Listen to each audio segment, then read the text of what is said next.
I count at least 2 dozen companies. Right? It's crazy.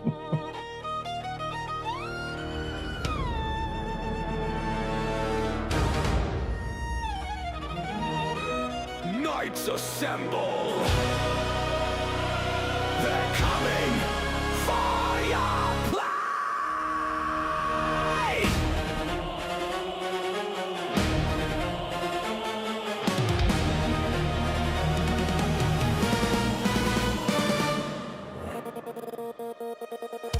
Rockefeller poison soil gates grabs the land. WEF screams he bugs labs fall from their hand. Farm seizures rising, robots in the field. Exile from the soil, but we won't yield. Technocracies war on food. Fake meat, farm seizures controlling you. Bugs on the menu, soulless robotic chains. Reclaim your place! Break free from their games! War on food! We expose the lies!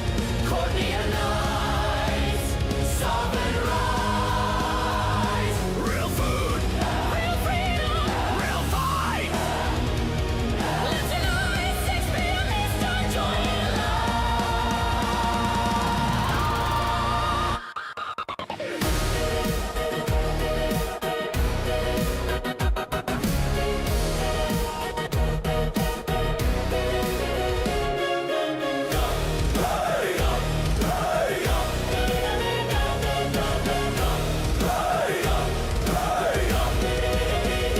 Join the lights!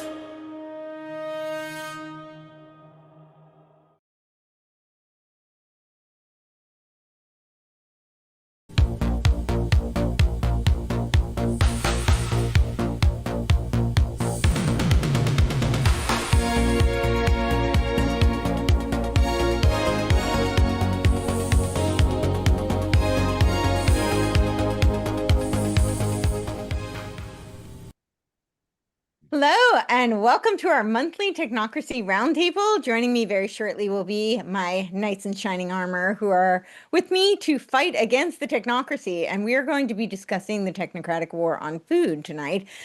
So I have not caught all of the World Economic Forum and UN Davos symposiums that they've been doing, but I keep hearing that they have not been talking about eat the bugs. And don't be fooled that this is just because AI is taking center stage.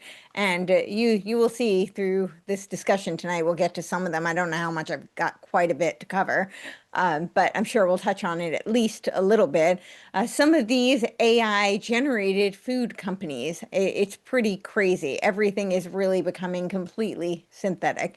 And there is a huge war on farming, on food, and of course, just on life, right? Because that is the true sustainability of life.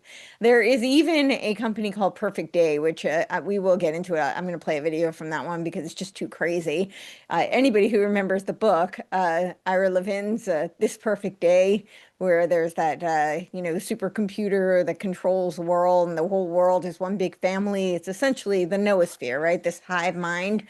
Well, and of course, Chip discovers that, that everything's being controlled. Well, they have a company that's creating like this fermented fake food that's called Perfect Day. So you can't make this stuff up. But yeah, let's bring on our knights. But before we do, just a couple of housekeeping notes. We will be taking questions at the end, so just remember Q colon and then put your question. That'll make it easier for us to go through and find the question. And we do this monthly. So it's usually the third week, but next month, I believe we'll confirm, but I believe it's going to be February 25th. So mark your calendars for that. We don't have the topic yet, but I'm sure by the end of this, we'll come up with something. So let's bring on all of the knights. Yeah, here we are.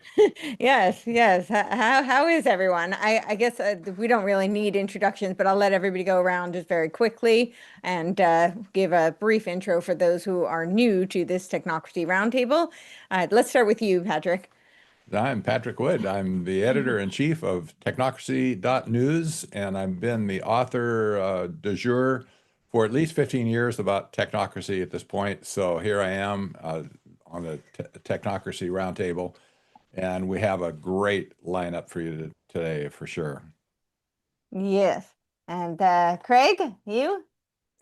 Yeah, Craig Wenclewicz. I've been involved in markets for, I don't know, 35 years, probably something like that.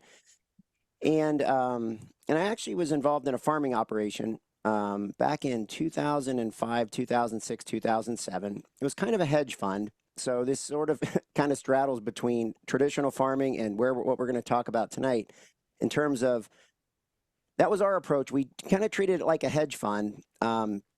We did a like-kind exchange from some land that was in Montana, moved it to Nebraska where there was a lot of water, and sat on a bunch of aquifers.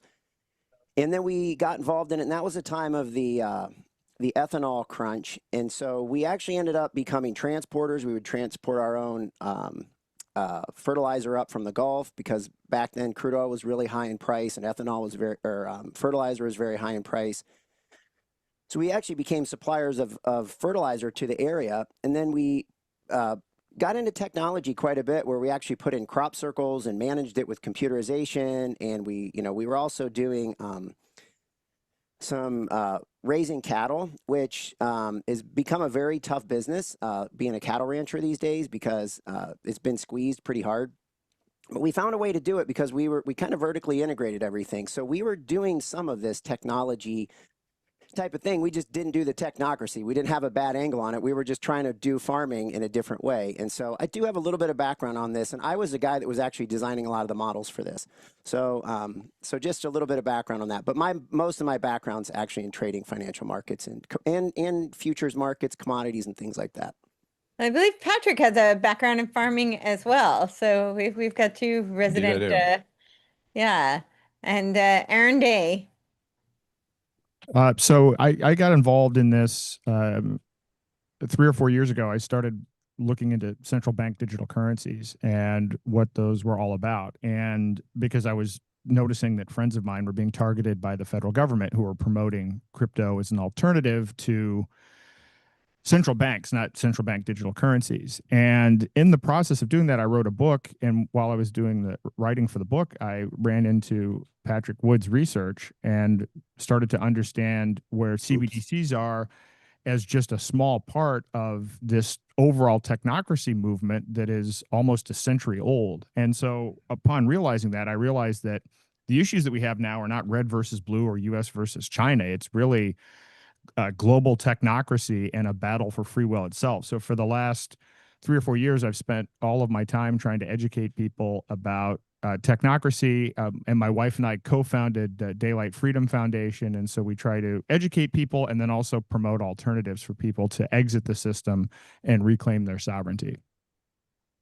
Awesome. Well, yeah. So we'll talk about the war on food tonight. And Patrick has sent a video that might be a good place to start, because in some ways it's actually a little hopeful. The people in Europe are really fighting back, and the farmers are definitely standing up. But I think a lot of people here in the United States have no clue. They don't know what's coming, and there's definitely a war on farming here, contrary to what a lot of people think. As Patrick and I just wrote a book on how Trump is not the lion who is fighting the globalists. He's just creating the technate here, and he is definitely advancing the whole technocratic agenda. So I think it's really urgent that people here are aware of the agenda, and that American farmers start standing up, because there's a lot they can do.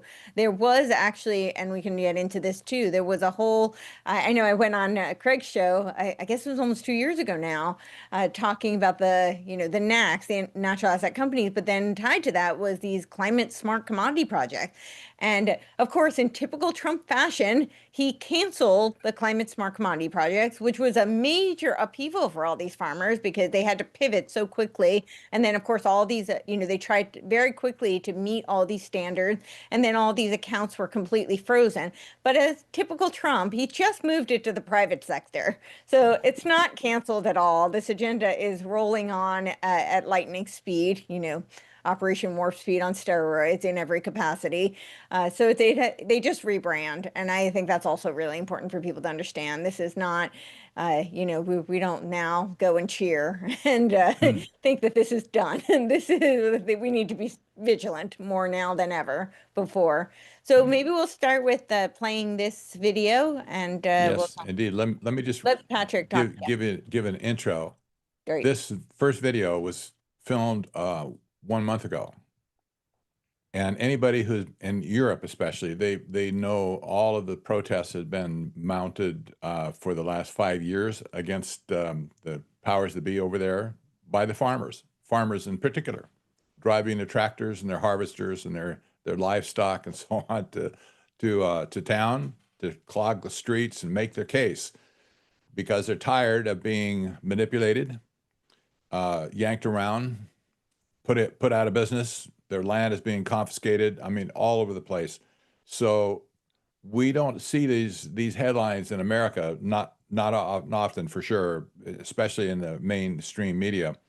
But I just want to show you this first video. It's just short, maybe 1.5 minutes long. And then we'll look at another one just yesterday. Let's play Brussels or bust. These French farmers woke up long before dawn to make it to the de facto capital of the European Union. Sporting signs of protest on their tractors, thousands converged on Brussels, many of them from neighboring France. Today, nothing much is working in agriculture. People have had it with the norms and restrictions. It's true, we're bringing a lot of determination to Brussels.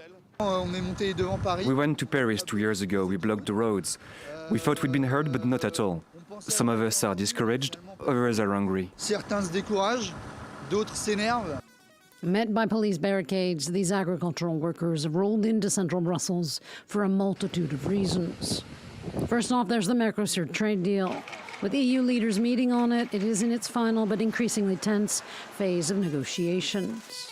Many farmers across EU nations fear that the free trade deal will give unfair advantages to South American countries. It's mixed feelings, a combination of anger and fear with anxiety, because we have no long-term vision or even a short-term one. It's simple. Since 2024, we've been protesting, whether in France, Belgium, or other countries, and we haven't really made any significant progress. But today we would like to be heard.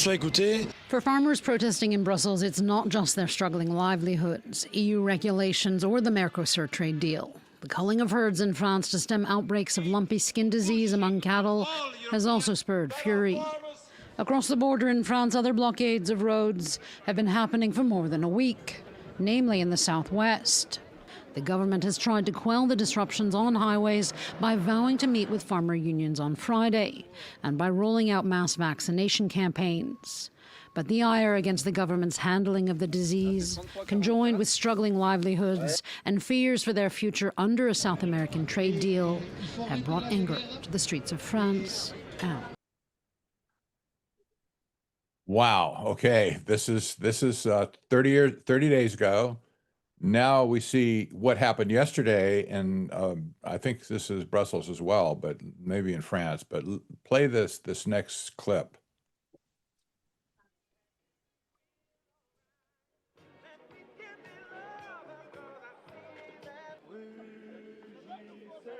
It's getting ugly.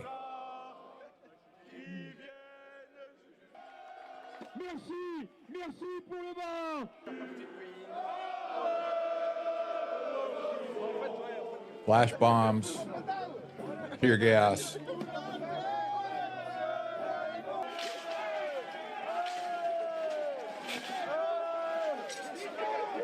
They're pretty pissed.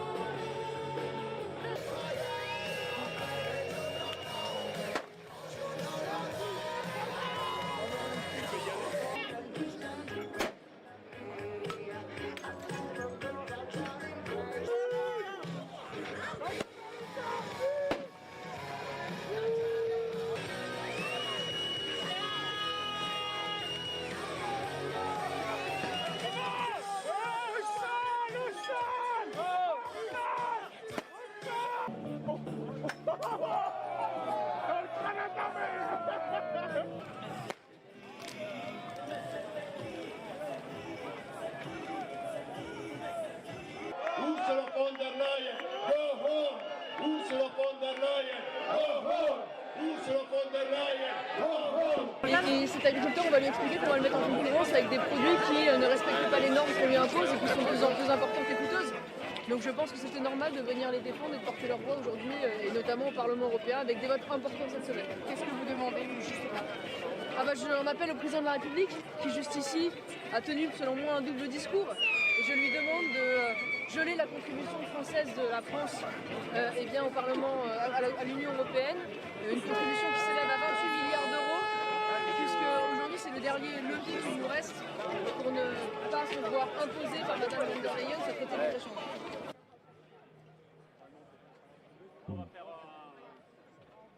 De l'Union européenne, que nous allons nous opposer à la baisse de la PAC, que nous allons exiger la promulgation de... Merci Franck, Eric Sargiacomo, je suis membre de la délégation française socialiste. Je suis très...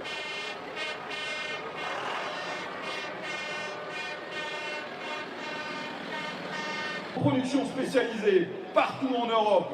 Si vous voulons être fiers de nos produits, de nos singularités, qui que nous soyons, d'où que nous venions, avec la richesse de nos singularités, mais avec une vision commune, alors nous avons besoin de réaffirmer que ce symbole que représente le Mercosur était quelque chose que nous ne voulons pas. Nous ne pouvons pas être durs. L'Europe ne peut pas être dure avec ses producteurs à l'intérieur et faible quand il s'agit de l'extérieur et d'importer des produits. Ça n'est pas tenable.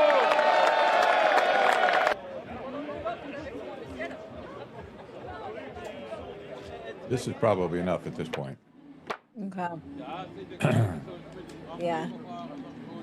So they're opposing. Yes. Yeah. So here's what happened. In any case, this is the Wednesday this is the day today. What they were talking about, where the EU had to vote on this stupid trade deal that they were protesting in the first place. It would have driven them out of business, many of them. So they were desperate, absolutely desperate to get this thing under control. And so they went en masse in multiple countries to lobby or protest the European Union to stop them. Well, all of a sudden, the message got through, apparently, because this was a chicken way out. But the council who was voting on this decided not to do that. Instead, they gave it over to the court to decide. So it's going to be at least a year at this point, maybe 2, before they get ultimate satisfaction. But at this point, that's not the article at this point. Want to bring up. But the last thing we had, remember? Do we have it? Yes. We have that article. It was on. I think I gave it to you in Signal.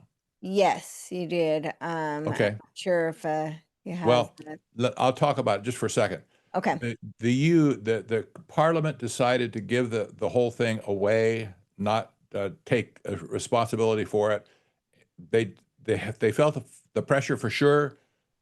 My guess is if they didn't do something, they were at risk of being completely overrun and run out of town, literally, by this farmer brigade. These tractors are huge, for one thing, and you don't want to mess with them. The farmers were so irate.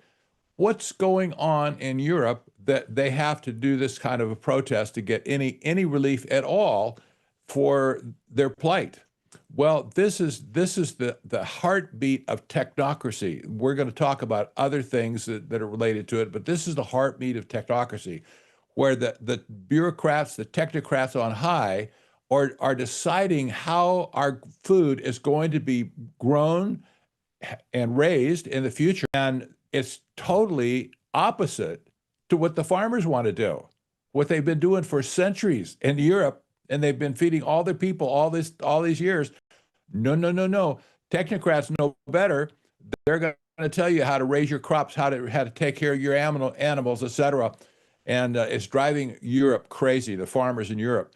This is what we're talking about now. This is a hard-hearted, mean-spirited battle against humanity to take our food away. This is the article that I was talking about right here. This is the headline. I think it says they gave it over. EU lawmakers deal blow to the Monsieur trade deal by referring it to the top court. What a bunch of chickens.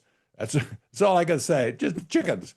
So at this point, the farmers are kind of happy, but not totally happy, because they'll be back when 2 years come by. They're going to be back on the street again, protesting again, and there'll probably be other things along the way that they have to protest as well. Other issues are on the table. We're not even discussing them right now. But all this to say, we're dealing with the most important topic in the universe at this point: how to supply food to the human race. And this is where we're going to pick up our conversation right now. Yeah, and it's so crazy because if you think about Europe, I mean, I've been to Europe, and they really pride themselves on clean food. I mean, they have actually much more regulations and restrictions on what can be put into their food than we do here. I don't remember the exact number, but here we allow something like 1,800 endocrine disruptors in our food. In Europe, they allow three. So we're talking about, a place where, it's when we went to Italy for our honeymoon, and when we were there, it's like the laws are just suggestions. Like the traffic, it's just like a jungle law. People are on these tiny little roads. For anybody who hasn't been, it's like these tiny little windy roads, and whatever part of the road, whichever side, you can, carve a space for yourself, and you just figure out how to navigate, and whoever survives. Hopefully you don't go off the cliff. They're actually really good drivers, but they say the stop sign, the traffic, it's all just suggestions. But when it comes to their food, they have inspectors constantly. The regulations are actually very strict, and they truly believe in things being organic. They don't use glyphosate. So all this just to say, this is like a complete 180 what they're doing. It's for people who really do pride themselves on having things be nature grown. And but that is the direction where they want to go. Everything is going to be completely synthetic. The lab grown meat are just the beginning of what they want to do. I don't know if anybody has anything they want to comment on it before we open things up. Well, I just wanted to throw in there that, this farmer, those protests that we saw, like Patrick said, this has been going on for quite some time. I mean, they've been grinding on these people for a long time. And France has been doing this, obviously northern parts of Europe, different parts of Europe now, Belgium. I mean, it's been all over the place. I don't know if I've seen much in Spain. Have you, Patrick? I haven't seen much in Southern Europe. Most of it's been Northern Europe. Is that correct? I think you're probably right. Yeah. Yeah. Some, but not as much. Yeah. And it really has been a grind on these farmers. And that's what we have to wonder when it comes to our country. And we don't see this going on per se. The farmers are under duress, though, in this country. They've been under duress for a long, long time. And somehow they tolerate it a little bit better. I don't know if it's because some of the infrastructure that was put in place, the ability to loan money to farmers and the way that it was structured early on, crop insurance and things like that. I don't know if it's part because the equipment and the ability to lease the land instead of farm it themselves. I don't know what the difference is, but we don't hear as much about this as I think what's going on in Europe, but it's there. And the question is, are we going to see this unfold the same way in the US as we are in Europe? And that's one of the big questions I have. I don't know if you have any thoughts on that, Patrick, in terms of. Absolutely. Yeah. It's unfolding right now. It's just not being talked about. And the stories that are coming out from farmers around our country, they don't get any play at all on mainstream media, and most people in the alternative media, they don't cover it either, because farming, it's like economics. Who cares about the farmers? Well, there will be a time when the farmers get really sick and tired of this. They'll be squawking here, but we have a culture in our country that doesn't really support street protests. I'm afraid to say, I don't know if we're chicken, or maybe we just don't want to show our face on the street. I don't know what it is. Unless you're Antifa, then it's fine. Yeah, that's right. Yeah, that's exactly. So, going forward, we're going to see more of this pressure on the American farmer, and they're going out of business in droves right now across our country. It's been this year probably will bring a new record for farm closures in America. family farms being tanked. Yeah, so that graphic that was up there is kind of a pretty good overview of, I think, where things are going with the, technocratic, control over food. So they, a lot of, like I was saying, there were these climate smart commodity projects, and Trump did shut those down here in the United States. But really, the way everything is going is it's all about that. You can see this acronym in the middle. It's MRV, which is measurement, reporting, and verification. So this is how it all gets funneled into the corporation.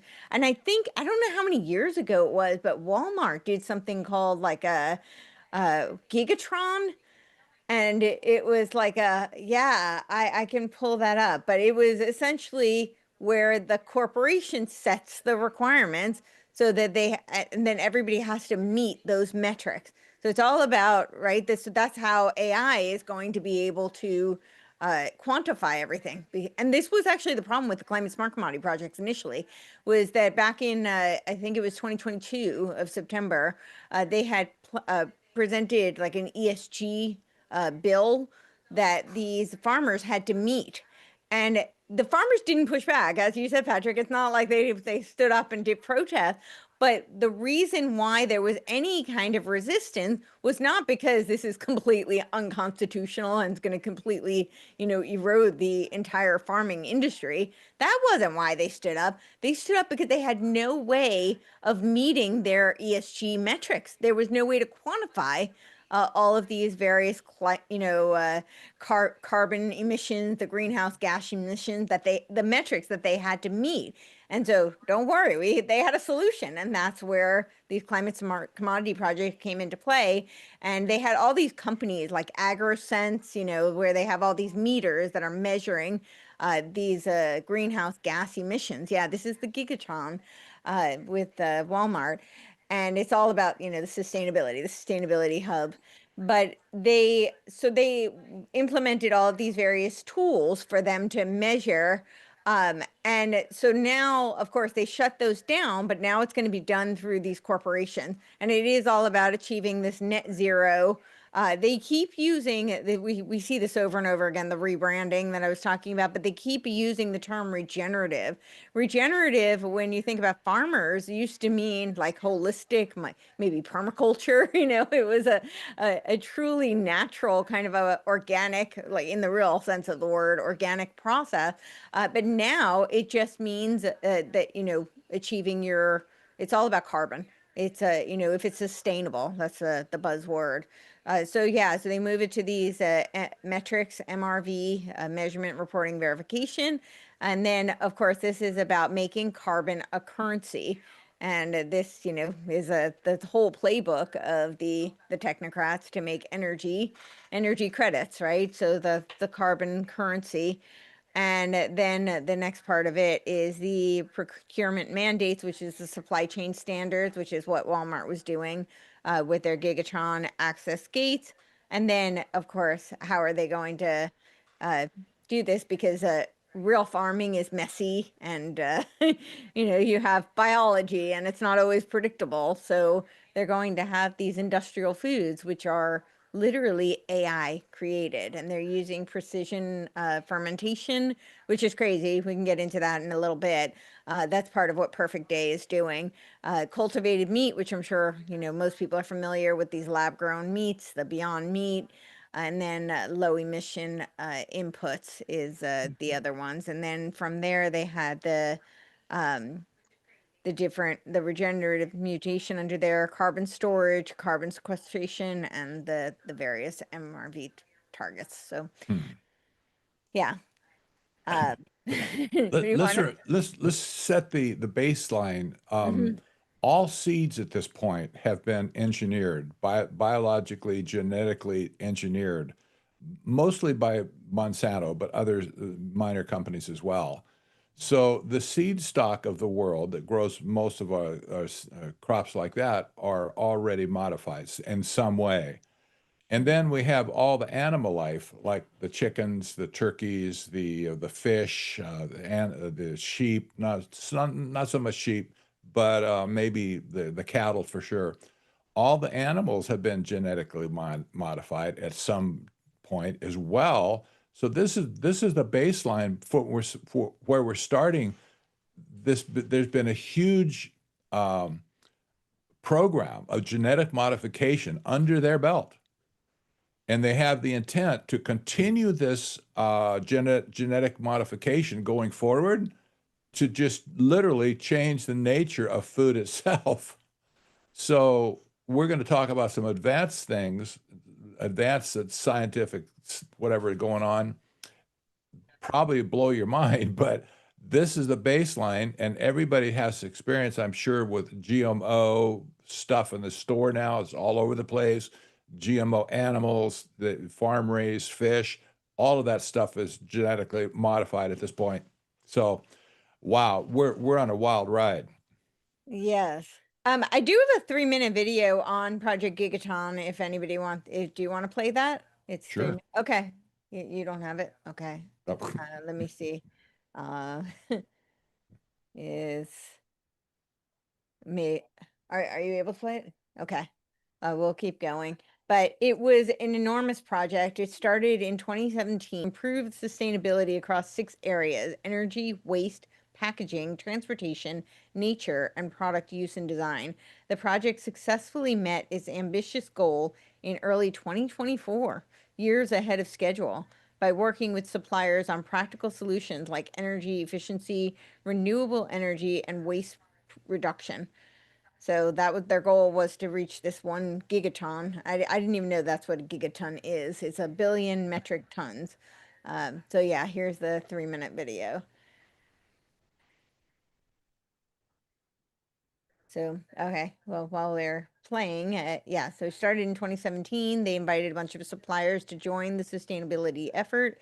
Yeah, we went through the pillars, and yeah, so it's mostly done through the supply chain, which is just really interesting, because that's what, I think that's what Trump's new initiative is going to be with this. I forgot what it's called. It's like PMS is the new name. Let me see if I can find it. It's their policy shift while we're working on getting that pulled up. Quite the acronym, right? Yeah, I know. I'm trying to find the acronym.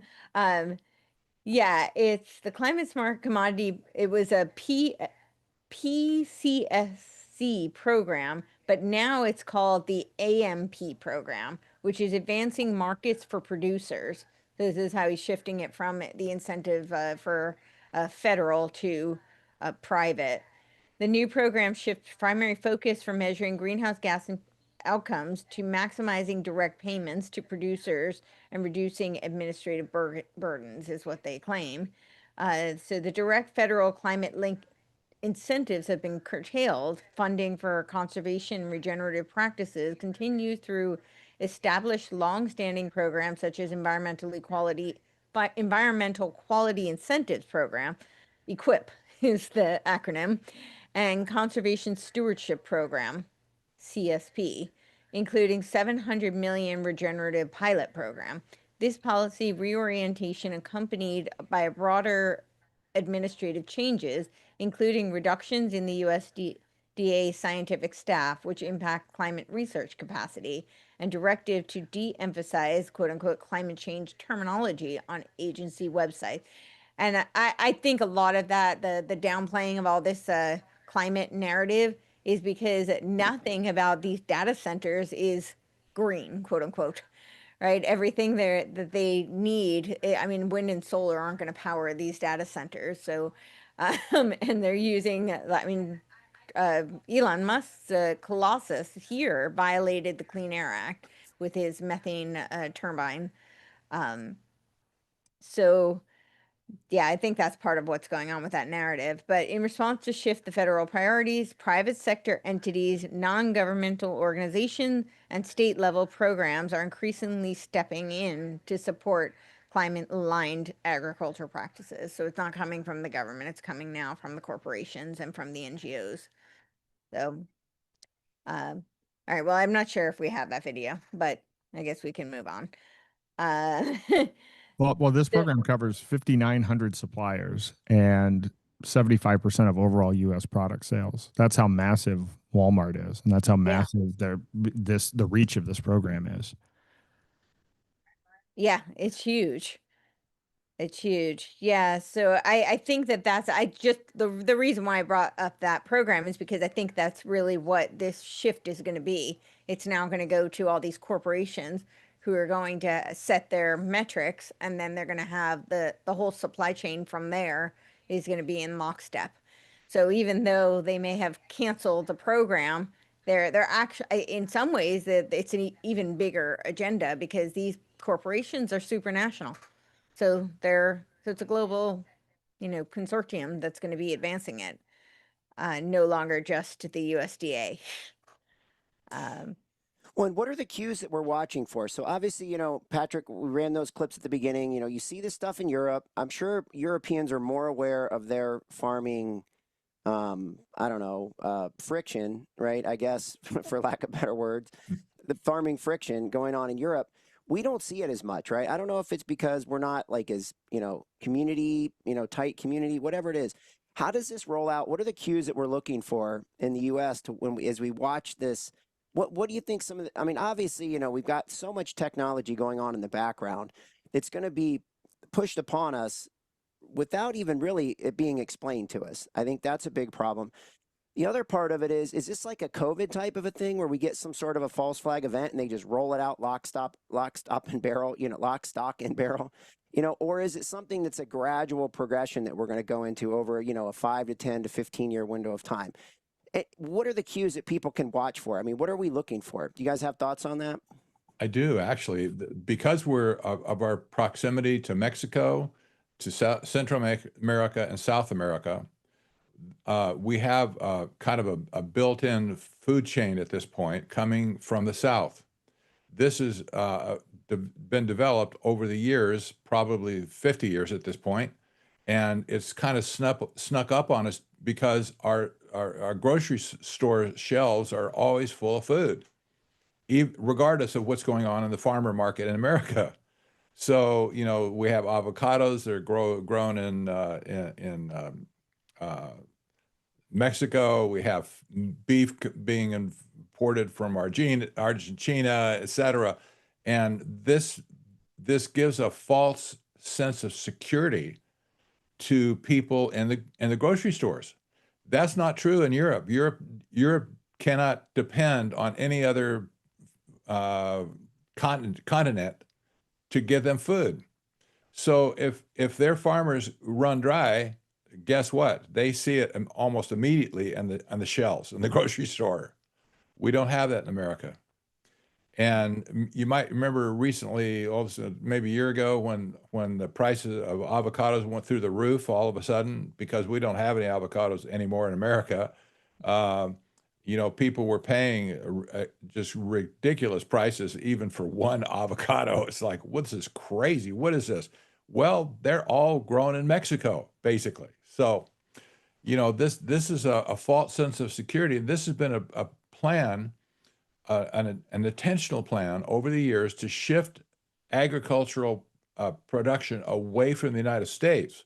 We are not self-sufficient anymore in America. People don't see this. They should understand that we're dependent on all of our, well, not all of our food, obviously, but on a lot of our food, the things that we like to eat. And if somehow this gets disrupted, we're in big trouble. Yeah. When I watch, one of the things, obviously we can get into the plant-based, side of agriculture. It's not just plant-based. We'll play the video. It's they're literally lab creating proteins, fats, vitamins. I mean, we'll get into that. But it's not just plant. It's crazy. And when we look at the cattle market, we look at really two places. We look at feeder cattle and we look at live cattle, right? Two different ways. You've got, calf, growing operations. Basically, the way I always like to put it is you grow them up till they're a teenager, and then you hand them over and they're a teenager, and then you fatten them up, and then that's when they go to slaughter and so forth. And so there's really two different types of, you know, do they grow them from babies up to teenagers, or do they get them as teenagers and fatten them up and send them to market? And both of those markets are sitting at highs. Feeder cattle sitting at all-time highs, live cattle sitting at all-time highs. And that puts pressure back on, and that opens up the door, right? Because it's expensive. It's an expensive product. We know that the cattle ranchers have been, you know, squashed for decades, you know, and then we know we have this kind of oligopoly that sits in the middle, and they're controlling the packing, and they're controlling the distribution, they're controlling a lot of the whole process. And then you have the end user, us, right, who's trying to buy this stuff, and it's at all-time high. So it opens the door to me for the technology to creep in through the back door and create these alternatives. And all of a sudden, then we don't have a choice. You know, that's what I'm afraid of. Is this a progression that we're going to watch over time, or is this something where we sort of fall off a cliff? And it's like, well, sorry guys, no more feeder cattle, no more live cattle. It's gone, and you know, it's going someplace else. And here's what you get, right? Here's your protein. Thoughts on that? Like how this unfolds, you know? I mean, based off the other things we've watched, you know, we've watched these, you know, false flag events over time. And I'm just curious, how does this, because we know that this is coming, right? This is inevitable, that they're driving toward an endpoint, right? And so how does this roll out? Thoughts on that? Yeah, I mean, I have some. I mean, it does look like they're, you know, as Patrick was saying, everything is already genetically modified. Not everything, but almost everything. And most things have become already industrialized, right? People are used to, especially in this country, people are used to going into the stores and buying. Most of what people buy is not fresh produce. They're buying these packaged kinds of, you know, it's synthetic. It's not real food. And so they're used to having everything very quick, instantly. And we see this every time there's some sort of, I mean, right where I am, where we're being told that there's going to be a massive storm. And of course, you know, it's been flooded all over the news. And so we went to the store last night, and already things are off the shelves, right? So the shelves are empty. So people they have this sense that things are at their fingertips, because they're so disconnected from our soil and from nature.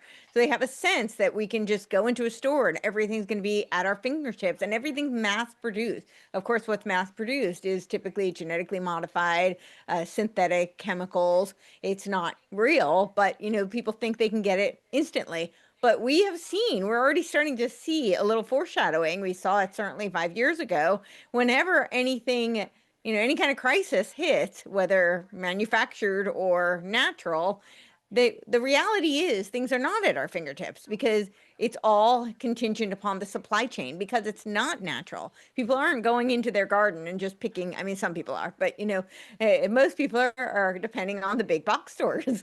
And I think what they're doing is they fostered this dependency. They fostered this false sense of security, and they're incrementally shifting this. So we see constantly with the labels how things get shifted, right? You know, the term organic. Organic only applies to like 90% of it has to be organic. So they get away with putting in all sorts of natural flavors. Is it really natural? You know, and they constantly do this, where they keep shifting what the regulation is and then what the labeling is. And the trend is constantly to increase the amount of synthetic that is allowed. At least that's what I'm seeing the trend to be. So I think that what we're going to see is that at some point there will be some sort of a shift where people are going to be either without, and their only choice is going to be this kind of you know, completely synthetic manufactured. And I'll play the video from at least the perfect day, because it's where what they're doing is not just, you know, a lot like Beyond Meat is meat, quote unquote, from plants. But, you know, they try to make it taste like beef or whatever it may be. What they're doing now, and these companies are actually not that new. They've been working on this for a very long time. You know, so we talked, was it the last episode or the one before, when we did the medical, we were talking about how they're collecting all this genomic data on us. Well, they're also collecting, you know, our biome data, our biometric data, not just biometric, but biome. So there's a company called Biome, which is probably the most popular one. That's the most well-known, where they actually take your RNA from your gut. And now they're trying to sync this up with something called precision fermentation. And precision fermentation is where they take, like, typically when you think of fermentation, this is since the Stone Age, is a very natural process. You may have yeast, you add sugar to it, and it morphs and it does its thing and it ferments. We have all these foods like cheese is fermented, kimchi, things we're very familiar with, kombucha. That's natural fermentation. What they are doing now is they're taking a molecule, and then it's something completely that it does not come from a cow. It does not come from the ground, and they're fermenting it, but they're fermenting it using code to make it, and they claim it's the same molecular structure as milk, but it never came from a cow. It is completely synthetic. And they're using AI to do it, because if they were to let science do its thing, then it would be, unpredictable. They need to be able to predict and to scale and control it. So that's really where they're going. And in terms of will it happen overnight or not, I think we're seeing it happen incrementally. That's typically what they do, with the genetic modification and with the regulations and how they keep shifting it. But they might, voice some sort of a crisis where then they overnight shift everything. I don't know. To your point, Craig, about cattle prices and so on, you're absolutely right. The price of cattle and beef is going through the roof. I don't want anybody to think that the farmer's getting rich off this or the rancher's getting rich, because what's happened there's been a war on beef. If you never saw this coming, there's been an intentional war against beef in particular, to remove it as a source of protein everywhere in the world, but in America especially. So what's happened over the last several years, the herd of cattle in America has gone down, down, down.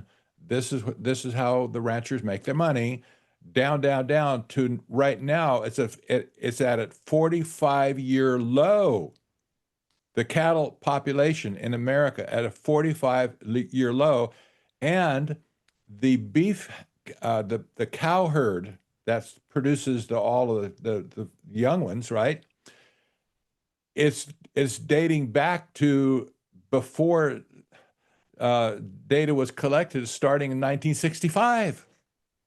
At this point, the calf herd has been decimated, and then all of a sudden, the farmers have to ranchers have to make do with the animals that they have. They're back at 1970 levels at this point.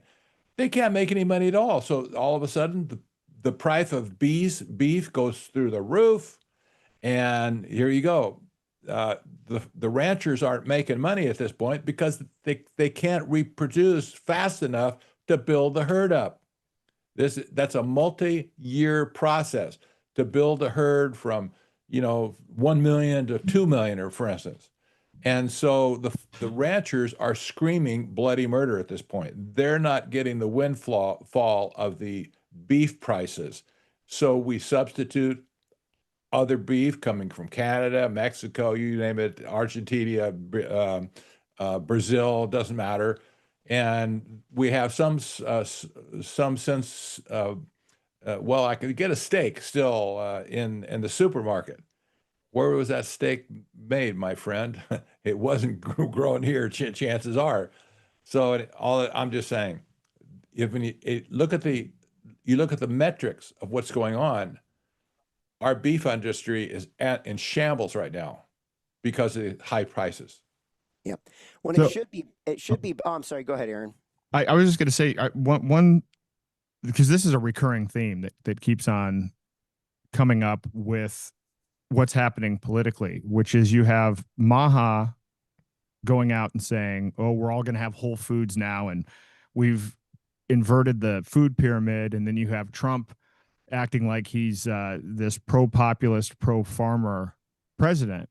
But in reality, his tariffs have absolutely destroyed farmers. Most of these bankruptcies that are happening right now are small farmers, and they're the ones that have been disproportionately impacted by this. And then when you actually dig into the subsidies, the $12 billion or whatever in farm subsidies, those have gone to large corporations as well.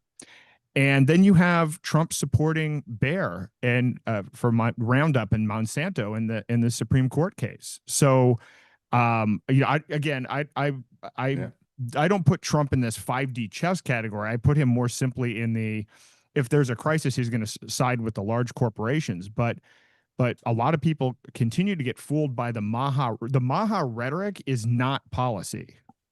The Maha rhetoric, the opposite of what Maha says, is actually what is policy, and that that has a big impact on the food supply. Yeah. Well, I mean, I keep bringing up that RFK was a partner in Vantage Point Capital, which is, you know, the exoteric messaging is all about like environmentalism and clean energy, but they have all of these partnerships and these ancillary projects that are all about emerging technologies and essentially biodigital conversions, biotech type of technology. So when he says that MABA, Make America Biotech Accelerate, is you know, the huge component of MAHA, and he says that every American has to be equipped with a wearable by the end of 2026, I think that it's worth, you know, noting that he has a very strong financial investment in you know, the Internet of Things, the Internet of Everything, the Internet of Bodies, and this biodigital convergence agenda.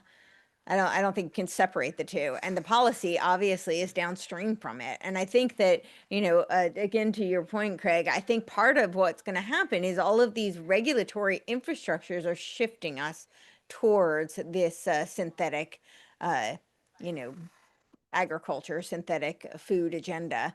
You know, another one of them is it's the science-backed targets initiative, and this was 2022. And of course, again, it's because if everything has to be tracked and you know, measurable, then the only way to do it is to make it synthetic, make it, you know, biology doesn't work that way. So that's going to be, I think part of it's going to be through regulation. So yeah. Well, my big fear is it's like, you know, is that, you know, we talk about this and people may even get wind of, you know, okay, we could have food shortages or, you know, look, I mean, meat prices are, people have to realize meat prices are high, especially if you're trying to buy clean meat, you know, that's supposedly organic and so forth, you know.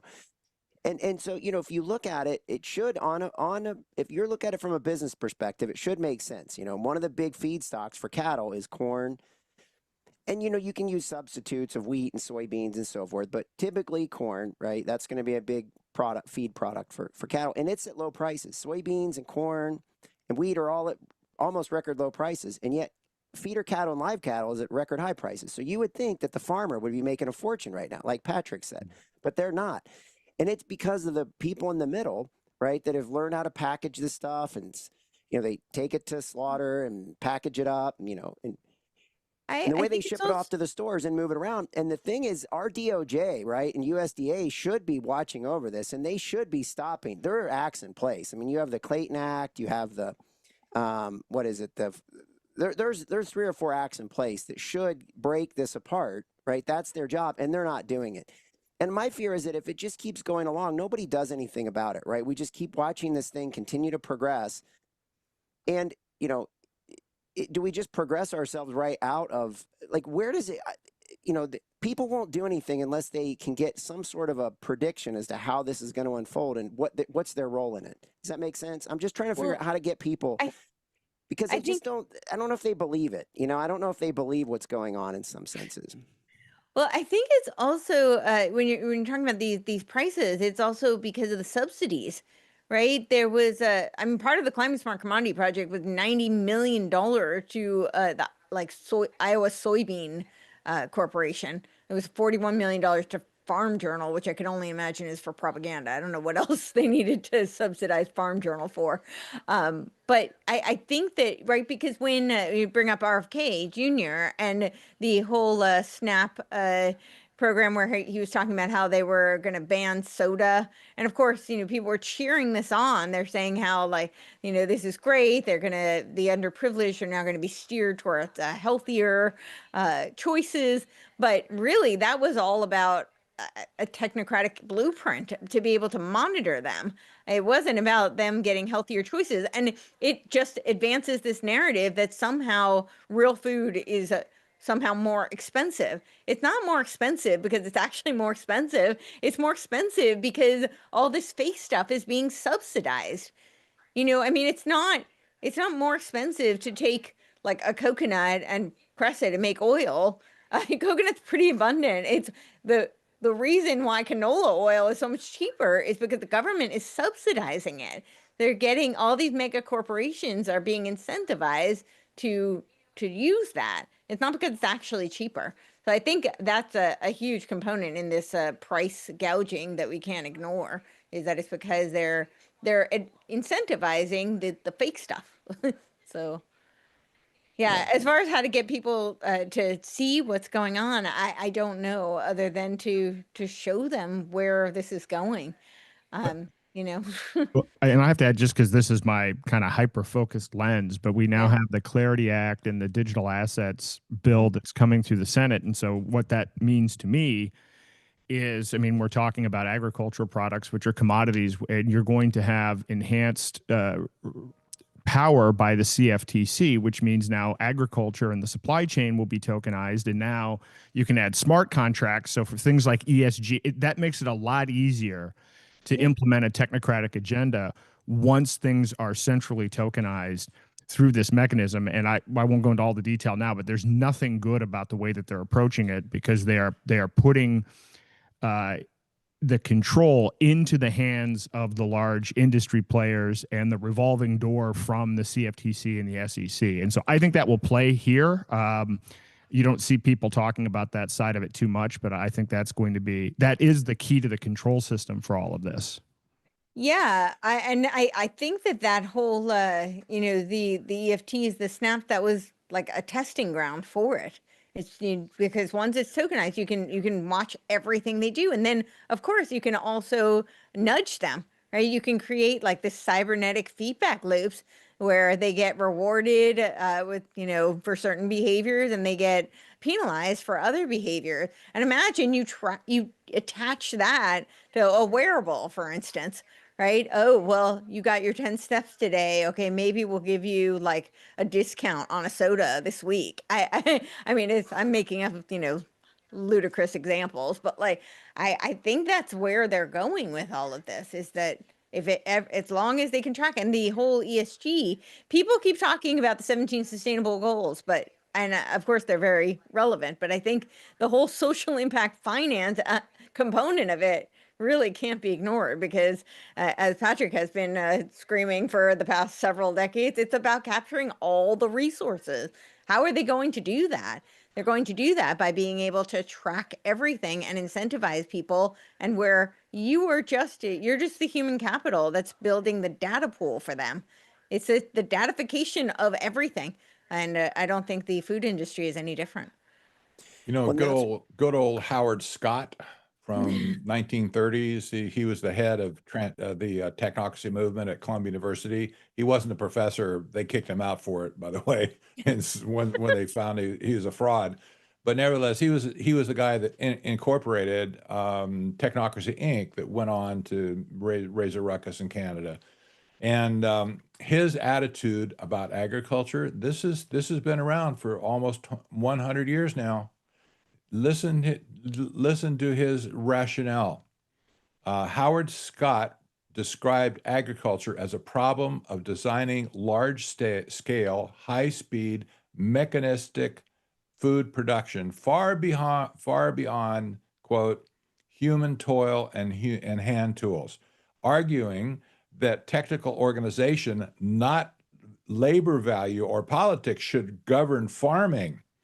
Then it goes on to say, technocrats emphasized that in older agrarian societies, about 93% of total energy went into sustenance, while in modern and industrial North American only did about 7% versus 93%, using this to argue that the system now had more than enough capacity to feed the population if properly organized. See, the focus was on energy. Well, because we're wasting all this energy sustaining the farmers in the first place. That's stupid. Just take it all away and mechanize everything and put it all under the technocratic management philosophy. Yeah. And here we are today. How come we're talking about the same things 100 years later? Basically, it's the same thing today. Yeah. Efficiency. And, you know, supranational or super the organization coming from on high, from people who never probably walked a farm in their life.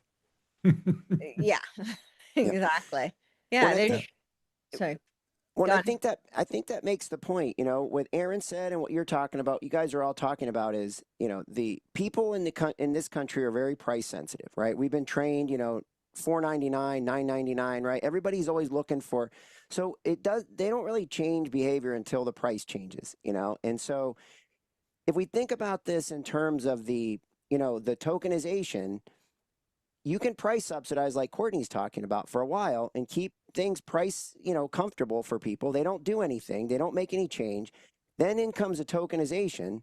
And all of a sudden, the whole ground has been shifted. The whole foundation underneath you has been shifted. And they have the full control mechanism that at some point you do go off that cliff and now you have no control, because then they're going to sell you on the idea of, like Elon Musk is trying to sell us on the idea of, this is sort of falls into universal basic income. Don't worry, we're going to feed you, right? We're going to feed you. Don't worry. Not only that, we're going to feed you everything you want, right? We're not just going to give you universal basic income. We're going to give you high universal basic income.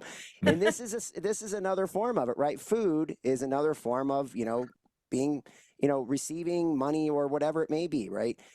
So I think that's how this can work, right? Is, you know, they ease us in with subsidies, kind of like Courtney's talking about. Then in comes a tokenization. They have full control of the mechanism, and nobody really ever sees what's going on. And that's my big fear is, you know, that people aren't going to take any action.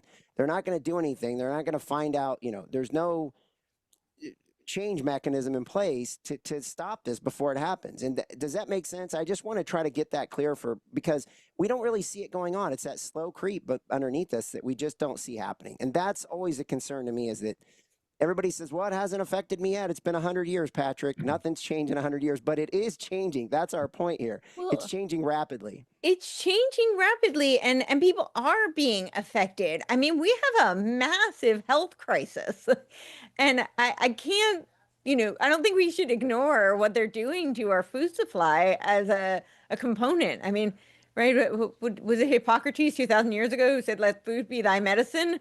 Well, if your food is all coming out of chemicals that are toxic, then how is that going to be healthy and healing? You know, it's great that I think they always throw these bones, and the food pyramid is definitely a step in the right direction. I think it's better. It's not perfect. It's far from perfect. And on there, they actually talk about synthetic meats. They talk about like very hyper processed meats, which is, of course, you know, where everything is going. So, you know, they do, like you said, it's a slow creep. It's incrementalism. But I think that to say that we haven't been impacted by it, I mean, wasn't there the huge lawsuit with Monsanto? We know that glyphosate causes cancer. It's just they have a complete monopoly. And it's a monopoly not just on the products, but on the farm, because you can't control the air. Like almost so much of, I'm always looking for organic things, and most of the things from California are not organic. I mean, there's some. And I think it's actually because the air has been so polluted with glyphosate that they can't actually call it, or they can't call it organic, because they share air with those crops. So, but yeah, I just to say that we haven't been impacted by it. I mean, we absolutely have. And I don't know how they think, I don't think I'm being kind of facetious when I say this, but I was going to say, like, I don't know how they think that humans are going to survive on these completely synthetic foods that they're creating. But, you know, they're not really concerned about that, because they're moving towards a transhuman and ultimately a post-human world. I mean, these tech bros do talk about post-humanism, and they talk about it as a positive thing. This is the next stage of evolution. Of course, they're going to be immortal and live forever. You know, they're not going anywhere. They think they're going to be here for, you know, forever, but the rest of us, we're just going to merge with machines and then eventually cease to be, I guess, which is, they think better for the planet, I guess. So, but yeah, I think there's going to be a lot more consequences as they move into this. So the post-human world will eat post-human food. yeah. What does that mean? Here we go. Yeah, should we play this video on the perfect day? Because they Yes. don't say too much about the about what they're actually doing, but if you know the story of this perfect day, it's almost like they took just a page out of that playbook. So, yeah, if we have that, we'll play this. A day that begins like any other day can be the day that changes everything. The day when a glass of milk becomes a promise to the planet. A scoop of ice cream becomes a portal to a new way of thinking. This day is the start of a sea change. To change the way we live for the better. To create change that we can all see. We're rethinking our routines and redesigning our favorite foods by partnering with nature to shape a future we all need. It all starts with creating foods that make humankind more human and more kind. Because when simple choices alter our big picture, we see change in a new way. We see the possibility in everything. Today is the day we see everything fall into place, and a day like any other day becomes perfect. Perfect day, a kinder, greener way to make the foods we love. I think I'm going to be sick. Yeah, so it's pro-firm. Yeah, so this is but it's this fermentation process where they say they started with whey protein. So that's and it was over a decade ago. So this isn't actually new. They've really, I don't want to say perfected, but it's quite refined, their whole process. They say pro-firm it's a superior whey protein that can deliver powerful benefits in many applications when used as an ingredient. Swap out your current whey protein for ProFirm or blend it in for superior functionality, nutrition, and sustainability. It's sustainably sourced, environmentally friendly, and it offers higher BCAAs than any other whey protein on the market. It has clean flavor in application and clear in solution. So of course, this is all targeting the net zero agenda. And they're using precision fermentation to make a kinder, greener future a reality.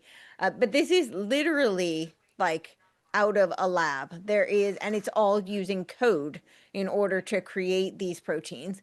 They're not just doing it with protein, they're doing it with vitamins, with fats. They're just trying to make from scratch, from a lab, using AI to make, it's Soylent Green. I mean, that's what they're literally just manufacturing. So there's no cows involved. There's no, there's nothing natural involved. They're literally just using AI and, science to generate these foods that they claim are molecularly akin. But I don't know how I don't know what the ramifications of this will be. I mean, if people are actually eating this. You have to figure it has to change our not genetic structure, but it has to be changing humanity somehow. Yes. We have the same thing in milk. Milk is being completely reconstructed in a laboratory. There's no animal protein at all. They're doing the same thing with beef or meat in general. With Beyond Meat, for instance, there's competitors as well. Right. This all grown in a laboratory where they're figuring on the screen using AI what the best way to make this stuff.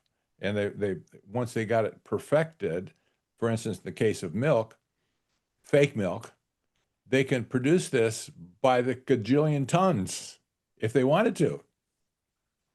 Yes. Here, the poor cows out in the field, they're going to be really full of milk. I've actually, I'm looking this up. I realize I've had some of this. I'm now looking at the products that this is in. And so I need to alert family members and Eileen, so Nick's ice cream, it's a sugar-free ice cream. It has this in here. So I didn't actually realize all of the products that have this perfect day protein. So Brave Robot, Bored Cow, Strive Nutrition, Nick's. Yeah. All right. Well, this is alarming. Yeah, well, and this is what I was saying about the how they do this incrementally. They just seep it in, and they do it under the banner. It's all through regulatory processes because they change what the regulatory protocols and requirements of certain labels and measurements that they and what they have standards that they have to meet, right? So I gave the example of organic, and it shifts over time. And so it doesn't, or natural ingredients, whatever it is, they keep changing. I forgot because they keep changing so many of these, but like what it once was, and then they changed the term. And so it's like bioengineered. Doesn't mean that it means it's synthetic. And they have these different labels. And when you read it on your, whatever food packaging, I think this is part of how they do it. So they creep these things in slowly. And that's certainly not the only company. I mean, there's like Avicii, there's one out of Israel that's doing meat. There's Arsenal BioYards. Cauldron is another really big one that they're doing. They call it hyper fermentation. But yeah, this is everywhere. And now if you just think about what they're doing with these, like Biome company, for instance, and this isn't to knock them because I'm sure there's some good that comes out of people knowing their, gut biome and being able to adapt their diets accordingly. I think that there can be a lot of good that can be, derived from that. However, imagine a world where you've got this completely this is one of the studies that I was looking at there, and this is that of the USDA monitoring the gut microbiome via AI and omics, and new approach to detect infection, AMR, and support novel therapeutics in a broiler precision farm. So just imagine where now they've detected these things about your, various RNA structures and DNA that is in, when they map your GI and they do your GI biome. And now they're going to come up with something that is precisely targeted for you. A diet that is precisely targeted for you. Of course, all under the auspices of, improving your health when it's just like the injections. They're going to give you some sort of an mRNA shot that's tailored just for you, this precision AI medicine. Well, now they're going to do the same thing with precision AI farming and precision AI food, where you will have your own diet that is tailored to your gut biome or whatever testing they've done, except that it's all synthetic. It's made out of this precision fermented, Well, stuff. this is a scary thought. They were able to get away with this because the USDA has a GRAS, generally recognized as safe pathway. So all they had to do was basically provide a self-affirmation versus a quote expert panel that they convened themselves. So that's how this kind of stuff gets into the food supply. Yep. This is insane. It's through the regulatory infrastructure. Yep. This has been the lie at the FDA for years and years and years. This goes back probably to the mid-90s at least, where back they to Rockefeller, right? I mean, Pardon? isn't this Yeah, really that's just right. an advanced Yeah, Rockefeller Rockefeller. system, really? Yep. So Yep. when they said, well, it's just like food, that's all it took at that point. It's just like the real thing. You'll see, it's just not substantially different.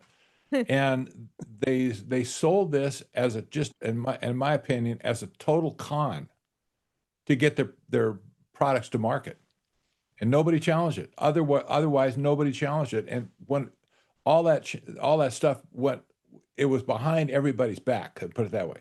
Nobody had a clue that that's what they did. That's how they passed it in the first place. So when people got sick, for instance, eating corn chips from Monsanto seed, everybody freaked out. What's this? How come, they said it's good as gold for just like the old corn chips we used to eat, but now I'm doubling over and falling on the ground, on the ground and pooping all over the place. You know, what's going on here? Well, the truth came out eventually, but now it's been hidden again. And you're right, just the same stuff going on at the FDA. So they did, Rockefeller did, they recently did a documentary on it, on this Food 2050. So I've been talking about something called Food Nerve. I think they've scrubbed it because I can't find it anywhere. And they seem to have done a rebrand and they're just calling it like the Food Initiative 2050. And of course, when you look into this, it sounds great. Like they're talking about being able to feed everybody. This was the documentary on the 2050 agenda. They're talking about how they will be, you know, able to create abundance and feed everyone. And they do use these terms like regenerative, which I really encourage people to look into what the UN means by regenerative. It is not permaculture. This is not you know, holistic farming. This is all about meeting net zero agenda. So this is, but the Food Nerve was actually all about synthetic food. And I'm sure that's what this Rockefeller initiative is. They've just rebranded it to make it more palatable because people have caught on. You know, there's a theme in the United Nations. There's people that actually believe this, that carbon dioxide is not needed for food. It's literally the life molecule. Like anybody who took third grade science, like should know this. This is why they're pumping, they're sequestering CO2 out of the atmosphere, putting it in pipes, and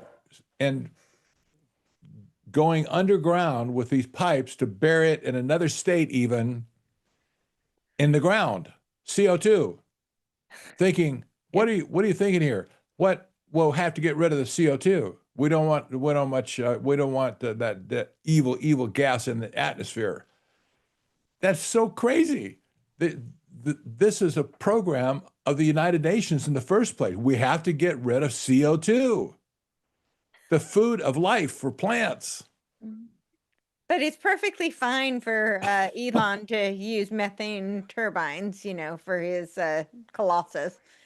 That's not a problem. So, I know. yeah, the hypocrisy is definitely alive and well. Well, yeah, I wish you would do more at this point, because we need the methane to be broken down into CO2 eventually, and we need to get to enrich the air so crops can grow better than they do today. Yeah. When I was a young guy in Northern California, that was a place where they invented the hothouse for these huge, 100-yard long dome-shaped buildings that had a transparent roof, and they could grow stuff in soil and water as well in these hothouses. The first thing they did, and they were huge. I remember as a young guy just absolutely amazed at these things.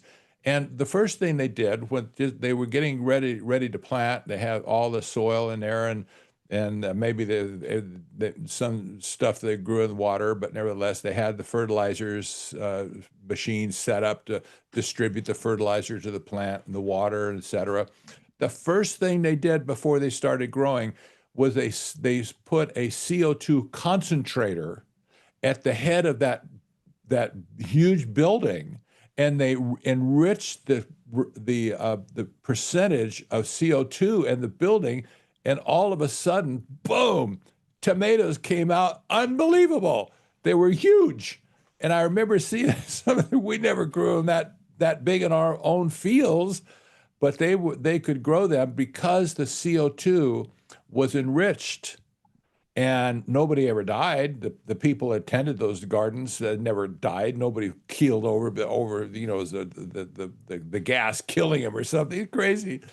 But this shows you just how stupid people are today, and disingenuous, especially at the United Nations. They don't have a clue what they're talking about. They really don't know that CO2 or carbon is the life molecule that makes life possible on planet Earth.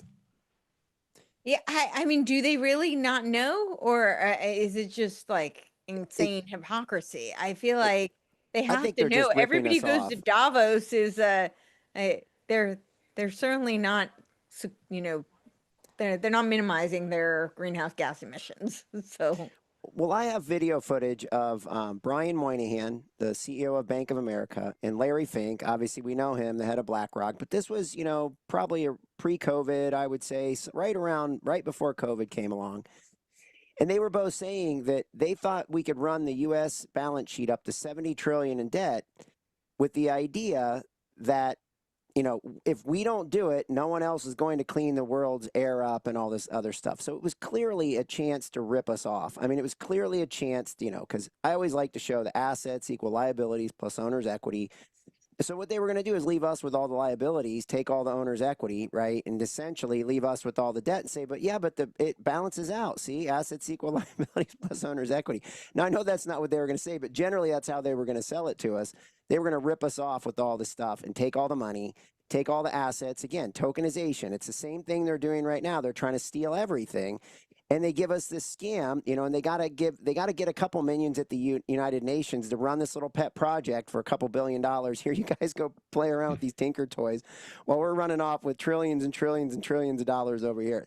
That's the way I look at it. That's how I think it goes on. I think they know that CO2, but I just think they know that there's $35 trillion sitting waiting in the wings if they can get, what's her name, the little girl that sails on the boat to the, what's her name? Greta Thunberg. Thunberg, yeah. They can get Greta to sell it, then it's good. Yeah. Well, I mean, I'm sure there are a lot of people who work in the UN who may have bought the narrative hook, line, and sinker. But I agree with you. I think the Larry Finks of the world are fully aware that You would have to think so. And we know Larry Fink, who's now the co-director of the World Economic Forum. Mm-hmm. I saw him on a video today talking to several people. And he's a member of the Trilateral Commission. He understands exactly what he's doing, and he's in charge of the CEO and chairman of BlackRock. So here's a guy who knows exactly what he's doing, and he's basically lying through his teeth when he says certain things. Some stuff I spotted when he spoke. Say you can't say that, Fink. There's no way, but he does anyway. He's been pushing hard on the tokenization. He's been pushing very hard. He's written exactly. He just said everything will be that can be tokenized will be tokenized. Yeah, that's pretty blank. That's pretty broad. Yes, it is. They really want to create like a gamified society. I mean, I keep saying it, and when I use these terms, I know it sounds abstract, but this is actually what these top scientists, these are the terms they're using. They're talking about socio-technical, cyber-physical, cybernetic organism. That is what they're talking about. Those are the terms. So socio-technical, this came out of Tavistock, but I mean, it's not that complicated. I mean, all the social media is socio-technical system. That's what it is, right?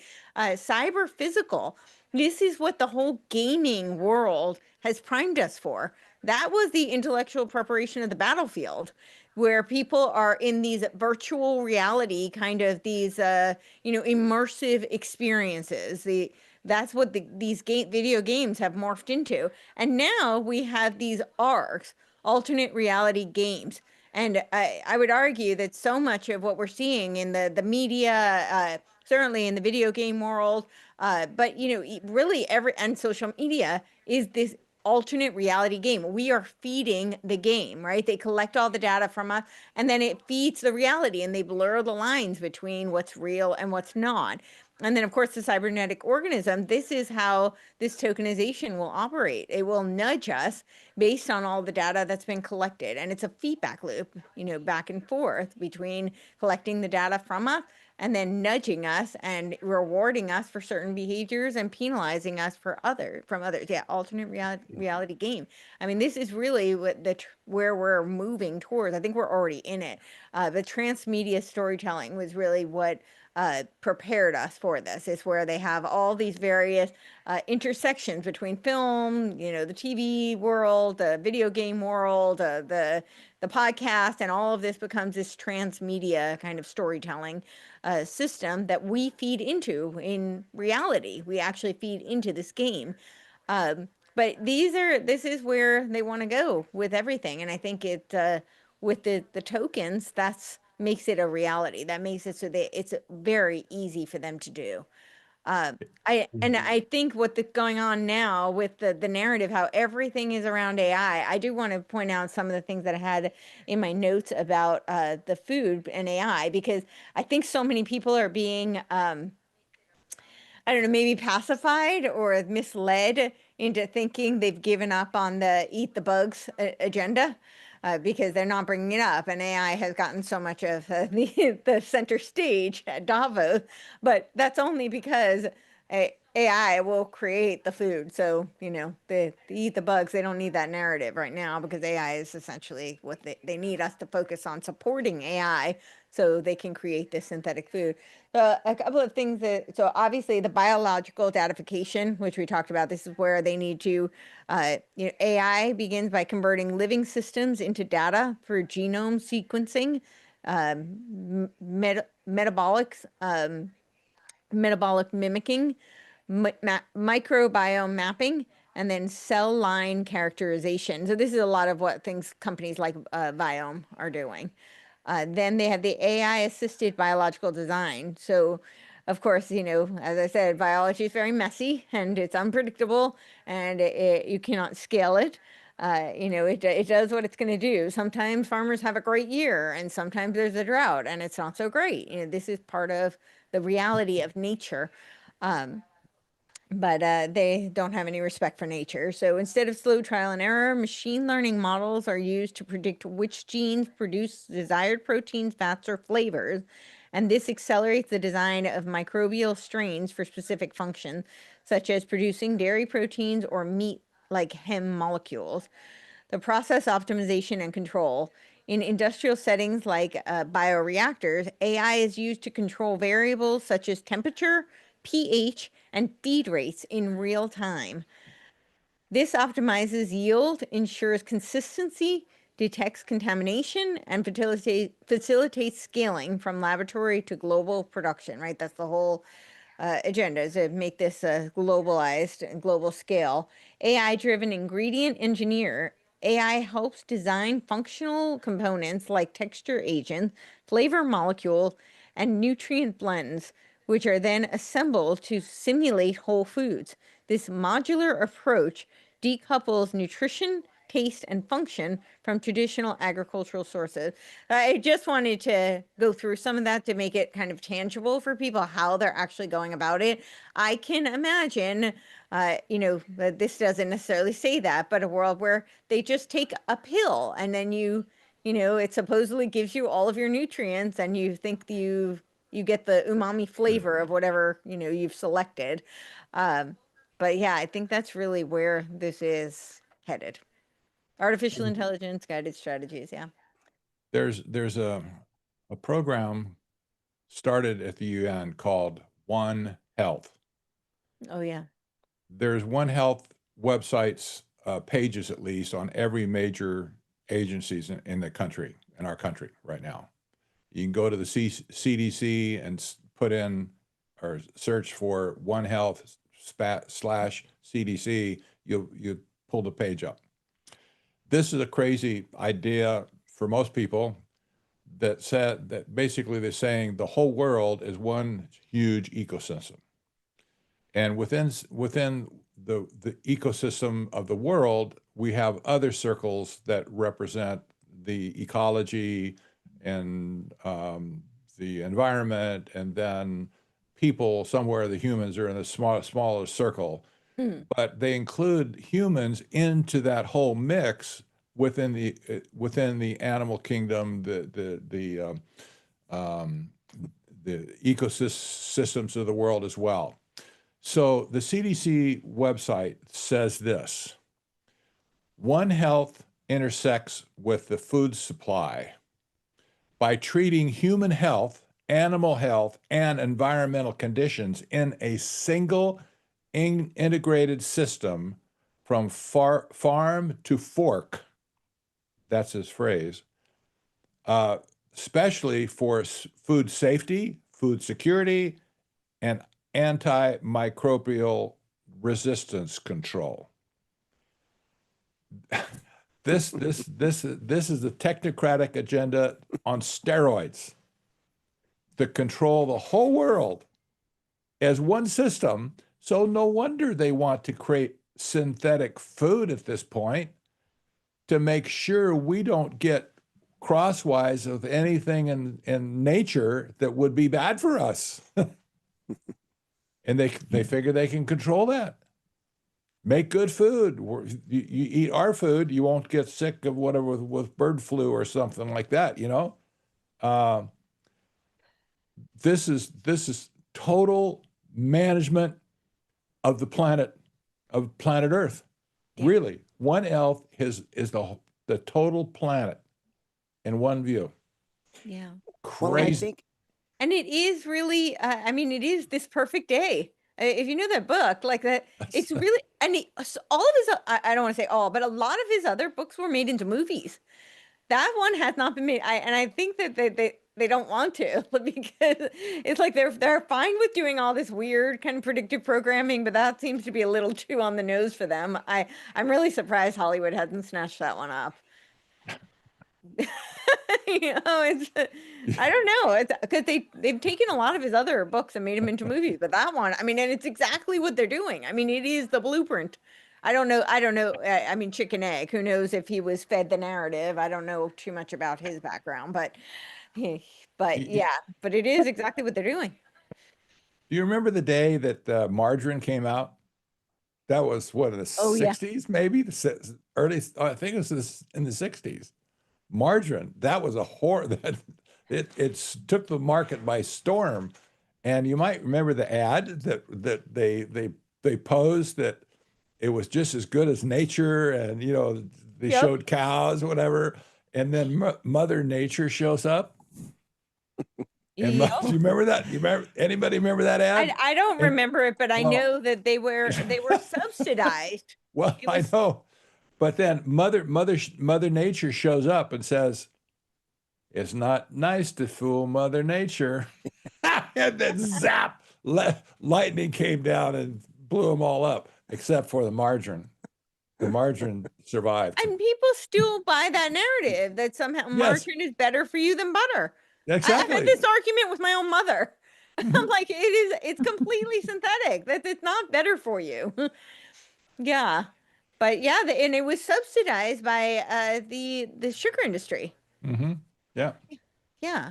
Well, it's like Velveeta cheese. You could double that with a light. You could use that for a light at night.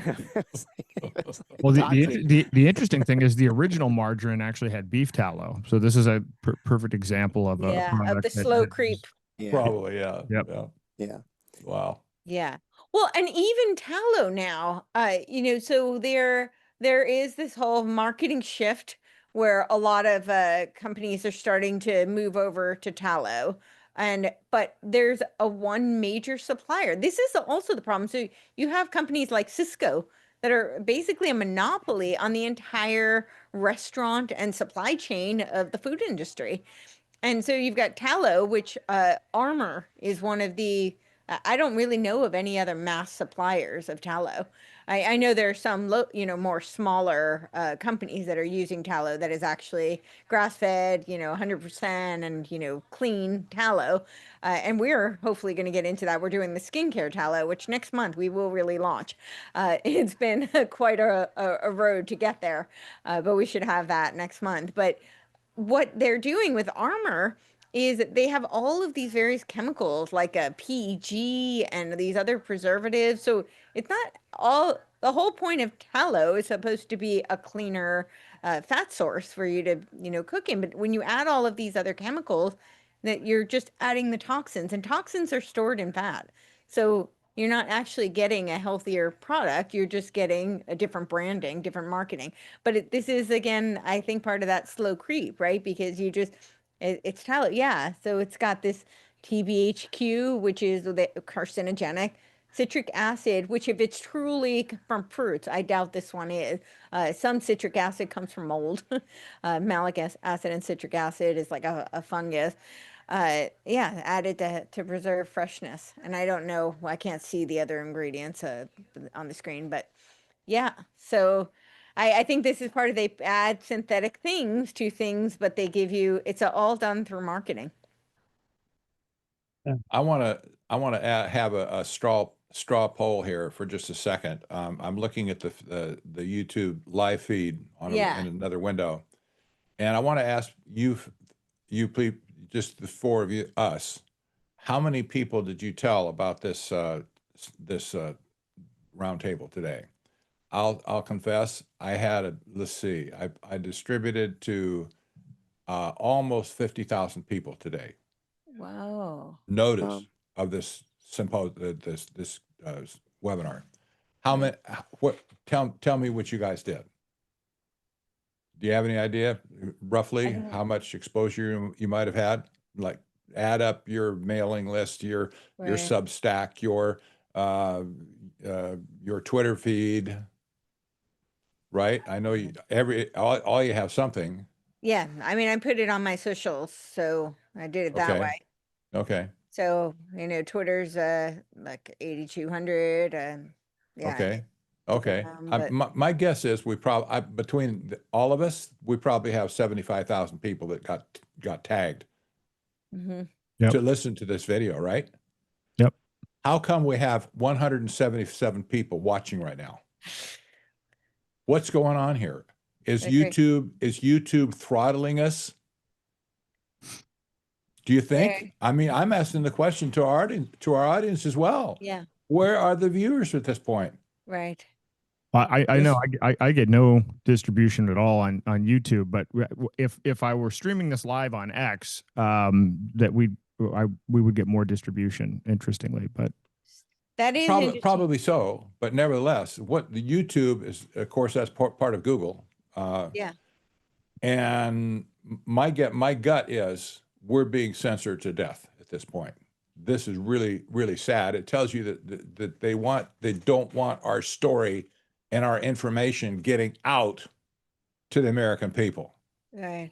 So anybody that's watching this on the 176 or 7 or 8 180 of you got listening online, spread this at every platform you can get your hands on at this point. And I don't care what it is, just blast it out. Yes. So and people get it. Also and if you're not subscribed, do all of that just because it helps the algorithm. So, definitely share this out, hit the thumbs up, all of that helps. Comments, all of it does help boost it. I did recently, I actually didn't do it, so I haven't seen it, but my husband did a investigation, like Grok will let you see the internal algorithm now. And we did an investigation on whether or not you're being, shadow banned or censored. And it said that I was, and we asked, why? And it said, because my topics on technocracy are very controversial. Yeah, big surprise. Yeah, they didn't like that. Free speech isn't supposed to be controversial, I guess, right? Yeah, well, it's freedom of speech, not reach, remember? Yeah. He made that very clear. Well, related to that, and this is ironic, that the most viral post I've ever had got 5.5 million views, and it was analyzing the terms of service on X, which, by the way, they can sell your data, they can use it for their AI, they can give your information to government authorities. If you have a complaint, it goes to one town court in Texas, and the maximum damages you're entitled to it's like $100 or $200. It's horrendous what the terms are. So there is no freedom of reach at all, or excuse me, freedom of speech. But I mean, the freedom of reach thing is highly controlled. Yes. Yeah. And it's not just on X. It's just that Elon was actually pretty transparent about it. But it's everywhere. The freedom of reach and freedom of speech is definitely also under attack, big time. Big time. By the way, I'm ramping up Citizens for Free Speech again. Great. We're going to launch an all-out defense on free speech in America. We have to do it, folks. And I'll tell you Yes. what, if we don't do it, we're all dead in the end. We won't have any voice at all. And We'll be, so sorry, I didn't mean to cut you off, but speaking of, did you see the national securities bill that he's basically censoring for the First Amendment? They're Yeah. censoring freedom of speech in the bill. Yeah, you're right. That it's a diametric opposition to our First Amendment. This Yes. is our champion of freedom. It's And I read the document that that seeded the WEF thing going on right now in Europe. Yeah. I searched that document for certain words. One word came up that I was searching for, in particular, misinformation and disinformation. It was always listed together, misinformation and disinformation. This document was only, I don't know how many pages long, maybe 50 pages long.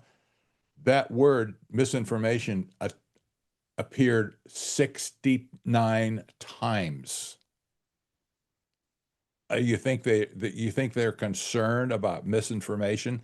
That was not a major theme. However, they didn't talk about it at the conference. I haven't heard it at this point. But 69 times and about 50 pages of text, give me a break. We're under big attack by these people at this point. And there's going to be nowhere to run at this point if we don't get a handle on it. Yeah. Yeah, and I don't remember the exact terminology, but it was in the national security that they were talking about. It was around AI that we had to censor certain types of speech because of AI, which is incredibly concerning, especially as this AI advances and then starts to become recursive and build upon itself. Well, what speech is going to, and we already have this where bots are taking people down. I mean, that's what happens partially on these platforms where they have a transcript automatically transcribed as it's being uploaded, and then the AI scrubs for certain keywords, and it can take you down instantly. And so, and that I think is only going to become incremental as and it can do that based on vocal patterns. So Mike Adams was telling me that his voice is actually tracked on YouTube. So not only is he not allowed on YouTube, but if his voice pops up, that the content is removed. Yeah, I believe it. I've had that reported about me as well. I'm sorry if I offended anybody or got them a strike on YouTube, but it's happened. I know it has. Yeah. And people have told me, we got taken down for that particular video that I was in. Yeah. I have a friend who puts a 0 in my name when he has me on because of the algorithm. There you go. Yeah, it's definitely a real thing, and I think it's going to get worse. And it's just it's astounding because that's our First Amendment. I mean, that's the Bill of Rights. The First Amendment is freedom of speech, and they're actively just obliterating it in front of us in real time. Yes, and remember, it's not just freedom of speech. That's first part, but freedom of the press. Oh yeah. The freedom to protest, the freedom of religion as well. There's a package behind it. Oh yeah. Free speech leads the way, but all of these other things are just right behind it. Oh yeah, and you all know Harari was saying, and I caught some of his speech where he talked about how AI is going to completely rewrite religion, because after all, the Old Testament is just a bunch of words. That's what he said. He said it's just a bunch of words. And what happens when you have a computer, an AI god per se, who knows the words better than human, and they can just rewrite the religion, where they're just going to take over. That's what he said. Well, and he also said free will is over, right, at the last World Economic Forum. So I think what they're doing is I think they were a little too bold. I think they knew that they had all this AI coming. And I think they got a little too bold, a little too out there. And this year, they've renamed it. This year, it's called a spirit of dialogue, right? That's the theme for the World Economic Forum, a spirit of dialogue. So I think what they're doing, this goes in with what you're talking about, them throttling us, because they know that it can have an impact, and they actually probably saw more of an impact than they thought it could have. People, pushing back. So now what they're doing, I think they're dialing down the Yuval Noah Harari, getting rid of Klaus Schwab, bring in Larry Fink, pair it up with, the administration, make it look very business oriented and transactional, because it's very transactional. What's going on this year at the World Economic Forum is very transactional. It's not about, like, you don't see Benioff talking about agentic AI as much. They brought it up and he was like, he squelched that immediately. They've definitely cleaned up their message. And you can see them changing this. And I think this goes into what you're talking about with them, really trying to dial down the heat on them, and then get control of all the outlets. Again, back to the misinformation, disinformation, and the reach that you guys are talking about. It's pretty clear. It's pretty clear when you look at what they've done at the World Economic Forum. They've rebranded themselves. They have. Yeah.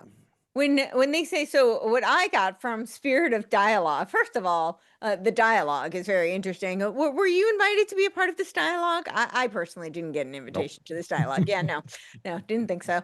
But I see it as the spirit is the generative function for the dialectic. And I think that's really what they're saying.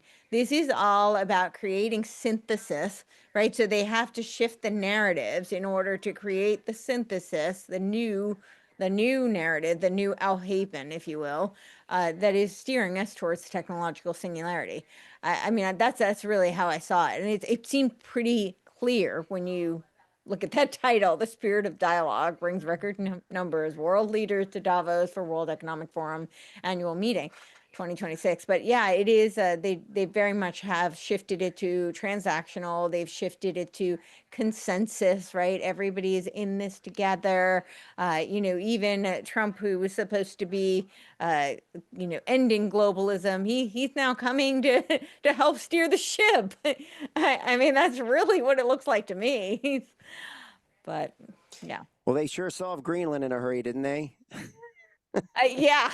In 2 hours, they solved Greenland, in 2 hours, it looks like. He arrives, doesn't know what he's going to say, and then by noon, they've got Greenland resolved, so they're on a path, apparently. Well, and too quick. It's a little too efficient and too quick, right? Just a little too quick. I think for certain we're going to see the outline of the North American technate fulfilled. They already have Venezuela, and Colombia is just next. Brazil should be sweating bullets right now, by the way. They're not part of the North American technate, but they should be sweating bullets. Cuba is sweating bullets right now as well. Canada and Mexico are in the conversation too. Exactly. So, you can see something's going on here, and this is a massive building of empire, in my opinion. And we haven't seen the last of it. Fortunately, if Canada really does join us, they have wonderful food supply in Canada. Yeah, can feed all of us down here, and they really do. And so, we haven't tested them at all, but we get a lot of food from Canada already. But they have a huge beef market up there, and they have beautiful crops of all sorts of crops that are just plentiful. So Mexico. We can dream. Mexico as well. Yeah. I think that, and with Greenland conversation, I don't think we can ignore the Praxis initiative, Totally. right? And Trump is already talking about it being a freedom city. I know. This is so amazing. Just on that alone, the Praxis experiment. Yeah. Just on that alone, that would be enough for the technocrats to want to take over Greenland. Yeah. Because that's their spot. Yeah. Leave us alone. We like when they do sea steading to create a city in the sea, floating city. Well, what they're thinking is, well, just leave us alone. You can't touch us out here. They thought Greenland was a safe place. Who goes to Greenland, for Pete's sake? Nobody. It's 50,000 people there. So that would be enough for them to make sure that the United States stays in possession of Greenland. Absolutely. And again, the language, the names, I mean, they are not subtle. What does praxis mean? I mean, think about like Marxism, right? They're doing the work for us. They're creating the narrative. They're you know, the alignment, all of it. I mean, this is praxis for the network states. That's literally what it is. And they actually said it too. They said that in the Balaji Srinivasan sense of network state, that it's a digital nation. They said praxis is the blueprint for the true network state. Even more so than Prospera. And of course, Peter Thiel and Andreessen, all of those tech bros are invested in Praxis, and they're really excited about having their 1%, you know, their tax exempt zones, and they're going to do all of their transhuman experiments like they are in Prospera. They're doing the same thing there too. And of course, they have all the resources there. So Greenland is actually very icy. Iceland is very green. I've been to Iceland. I have not been to Greenland, but Iceland's beautiful. And I'm sure Greenland is too. But I can imagine the water that they might need for all of these data centers. They have all that fresh water with their icy terrain. And of course, all the land. And then Venezuela has all the oil. So yeah, it does seem to be lining up just according to plan. So. Yep. Well, Larry Fink has control of Mexico through Scheinbaum and all the bonds that they've issued down there. So, I mean, that's a whole financial thing. But, you know, you haven't seen Trump put much pressure on Mexico, but that's because Fink pretty much mentioned has it, though. He has mentioned it. He has mentioned it. Yeah, he's mentioned it. He's mentioned it, but Fink's pretty much got that in the bag, I think. So I think so he doesn't need to. Yeah. He's they're very good. They're good buddies. They're good friends, Larry and Trump. So, seems to be. Yeah, really. Well, I don't know if we have anything else we want to address before we go to questions. I'll let if you do. Does anybody want to add anything? One of the things I wanted to throw in there is, you know, this stuff gets very complicated. You know, the whole technocracy behind this food stuff is very, it's very intense, and it can be very process and very computer and, you know, data center driven. You know, it's in very, you know, you can't, when you're doing all these things we've been talking about tonight, you know, like the fermentation, all these things, it's very precise, right? You have to keep limits. You have to monitor a lot of different things. And like Aaron and I have done on one of his shows, I know we talked about this pretty extensively one time about the difference between when you're looking at this AI right now and, you know, the people who are using it are able to become so efficient, you know, that it's not even like they're going down parallel roads, right? You know, it's such a difference between your productivity levels versus people who aren't. And you can only imagine what they're doing with full access to these data centers and so forth. So the gap is getting so wide. And I think the same thing's happening on this food front. I just feel like this gap is getting so wide, just like all this technology is it's creating gaps that are so wide that you can't cross them. For instance, if you're a farmer and you're trying to get into farming, land is so expensive right now, you know, to buy an acre of land. I mean, there are places in Ohio that are $30,000 an acre. So you have to be able to be so productive on that, or you just want to, you know, again, that's a whole story unto itself. But the point is, if you're trying to enter into this business as a farmer, you've got the land cost, then you have the equipment cost. It's almost impossible to even enter into this industry. And so when you add the technology to it, you know, that's the one side. The other side, it's getting so, like, if they start doing all these, you know, the fermentation and the, you know, all this stuff that we can talk about and go into great detail about, the gap between what we know and where this is going is so wide. You know, and I just want to point that out. We see this, I think, on the digital front. We see this on the productivity front. We see this on the food front. And it's all being driven by these data centers in a sense, right? And who gets access to this processing power and all that kind of stuff. I don't know if you want to add anything to that, Aaron, because I know we did quite a bit on that one night. We did. Actually, I just put in the notes. One of my favorite music videos is the song for that episode, which is about agriculture, and it talks about it was really illuminating for me to see how much information is being tracked, what is getting beamed up to John Deere, the amount of debt that farmers are in terms of and who they owe it to and who they're controlled by, and the extent to which, if you want to get into farming, unless you're a big company getting a subsidy, there's no level playing field either. And so the amount of consolidations that has already happened and is continuing to happen is mind-boggling. So yeah, I guess that's that. And that music video kind of sums up a lot of it. I was actually on it. Patrick asked, what did you do to promote this? And, I put it out on my socials. And then I was on another podcast today, and I promoted it on that podcast, and they actually played this music video because that video kind of encapsulates, from the perspective of a family farmer, what's going on with technocracy and big ag and not a normal content for a song, but I think it is interesting to see it all laid out.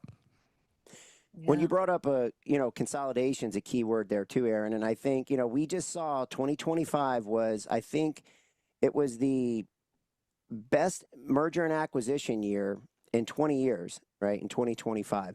And it was the second best merger and acquisition year on record, I think, So what we're seeing is this technology is also making this able to be just, the aggregation of assets and things, and just plugged in together, like it's tough when you have human beings and you have to work it out. Like you merge a couple farms together. It takes, some thought process. Well, this was Uncle Joe's farm, and this was Uncle Bob's farm, and we got, how are we going to do this? And so it takes this is just plug and play, right? The AI just comes in and plugs it together. So I think we're going to see a lot of merger and acquisition coming in 2026. The deck is, the backlog is there.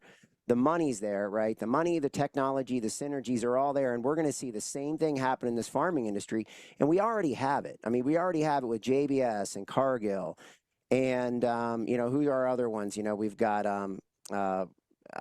what are the four big ones? But anyway, the big meat packers, I mean, it's already consolidated. So we're going to see more and more of this. I think it's going to be big money, big technology, and it's going to be plugged in. And those are the things that I'm watching for, to see like how fast this is progressing. And it's very concerning how fast it looks like it is progressing. Yeah.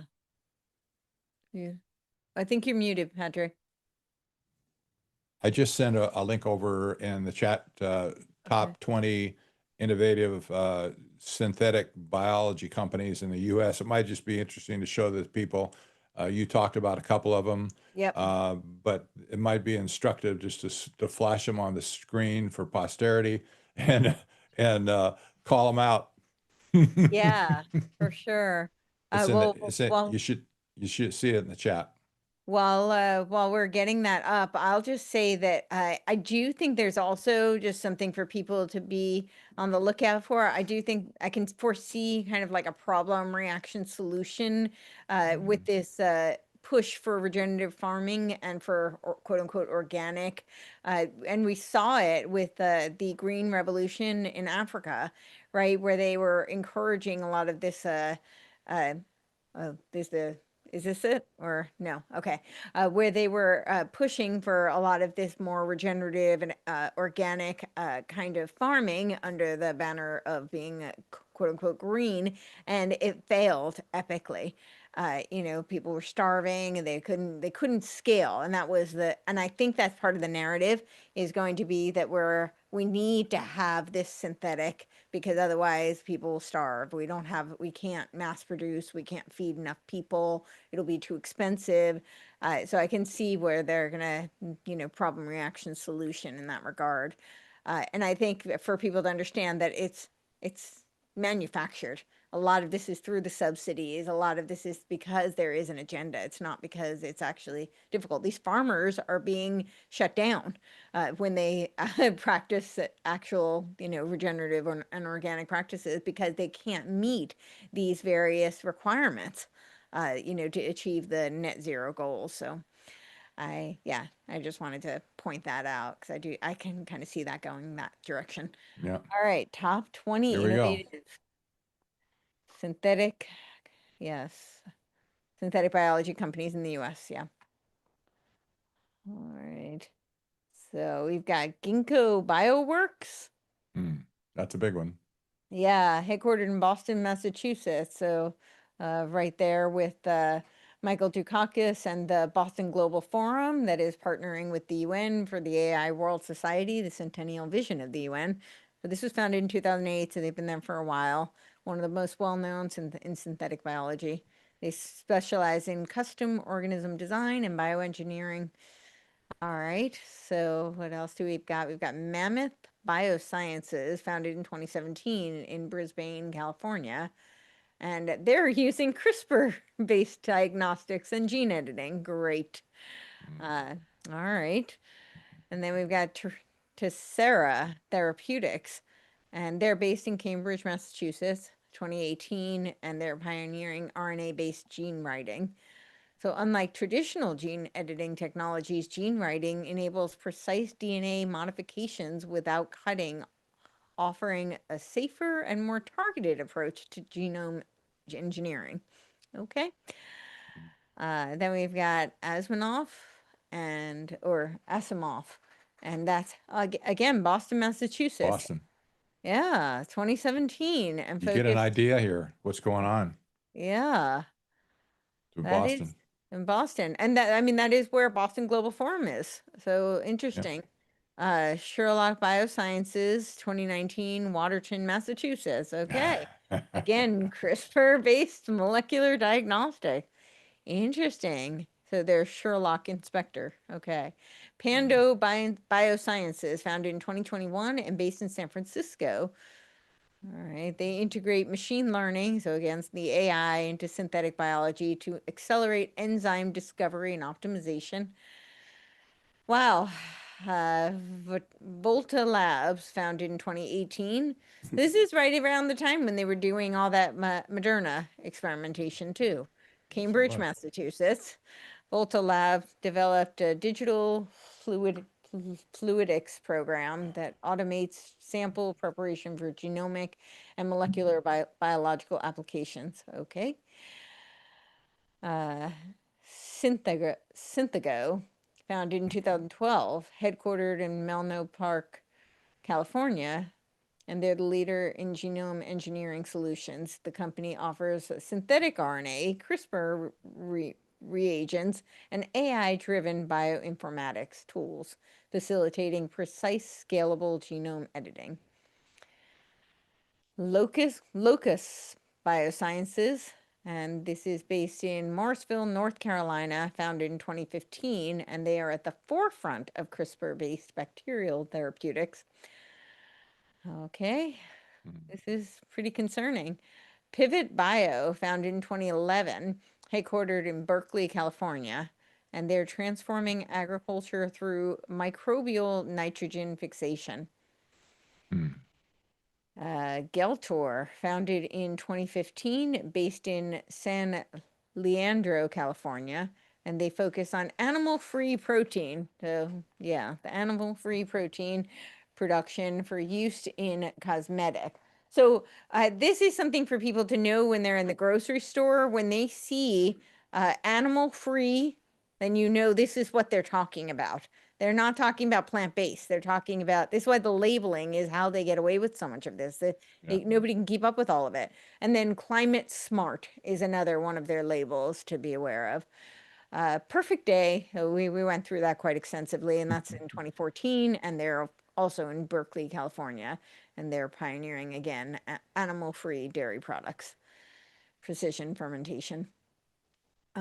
Arzetta is founded in 2008, and it's based in Seattle, Washington, specializes in computational protein design and enzyme engineering. And of course, they're combining AI-driven modeling with synthetic biology.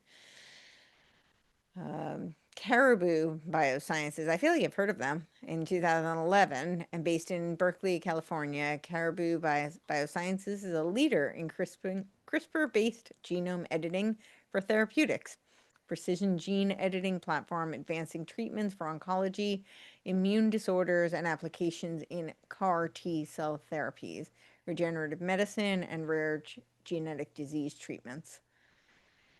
Twist Biosciences, based in South San Francisco, California, and founded in 2013, has become a major player in the DNA synthesis industry. They employ silicon-based DNA and synthetic processes, enabling scalable and cost-effective production of synthetic DNA. Lovely. Lygos, founded in 2010, based in Berkeley, California. They're engineers of microbial strains to produce bio-based specialty chemical as alternative to petroleum-based ingredients. Oh, so we should look out for that too, because that's going to be a big push. Right now, they're getting rid of seed oils, right? The petroleum-based oils. Not that all seed oils are, but some of them are. And they're going to introduce the microbial-based strains instead. Great. Zymochem. Zymochem, founded in 2017 and headquartered in San Leandro, California, focused on carbon-efficient biomanufacturing, and their engineered microbes prevent carbon loss during fermentation, enabling the production of bio-based materials, biodegradable plastics, and green chemicals. Inscripta. And Inscripta is founded in 2015, based in Boulder, Colorado. Inscripta develops next-gen genome editing technology that allows for precise and automated DNA modifications. Their ONCS that's trademarked, ONCS. Digital genome engineering platform enables researchers to edit microbial genomes at unprecedented scale, accelerating biomanufacturing and synthetic biology research.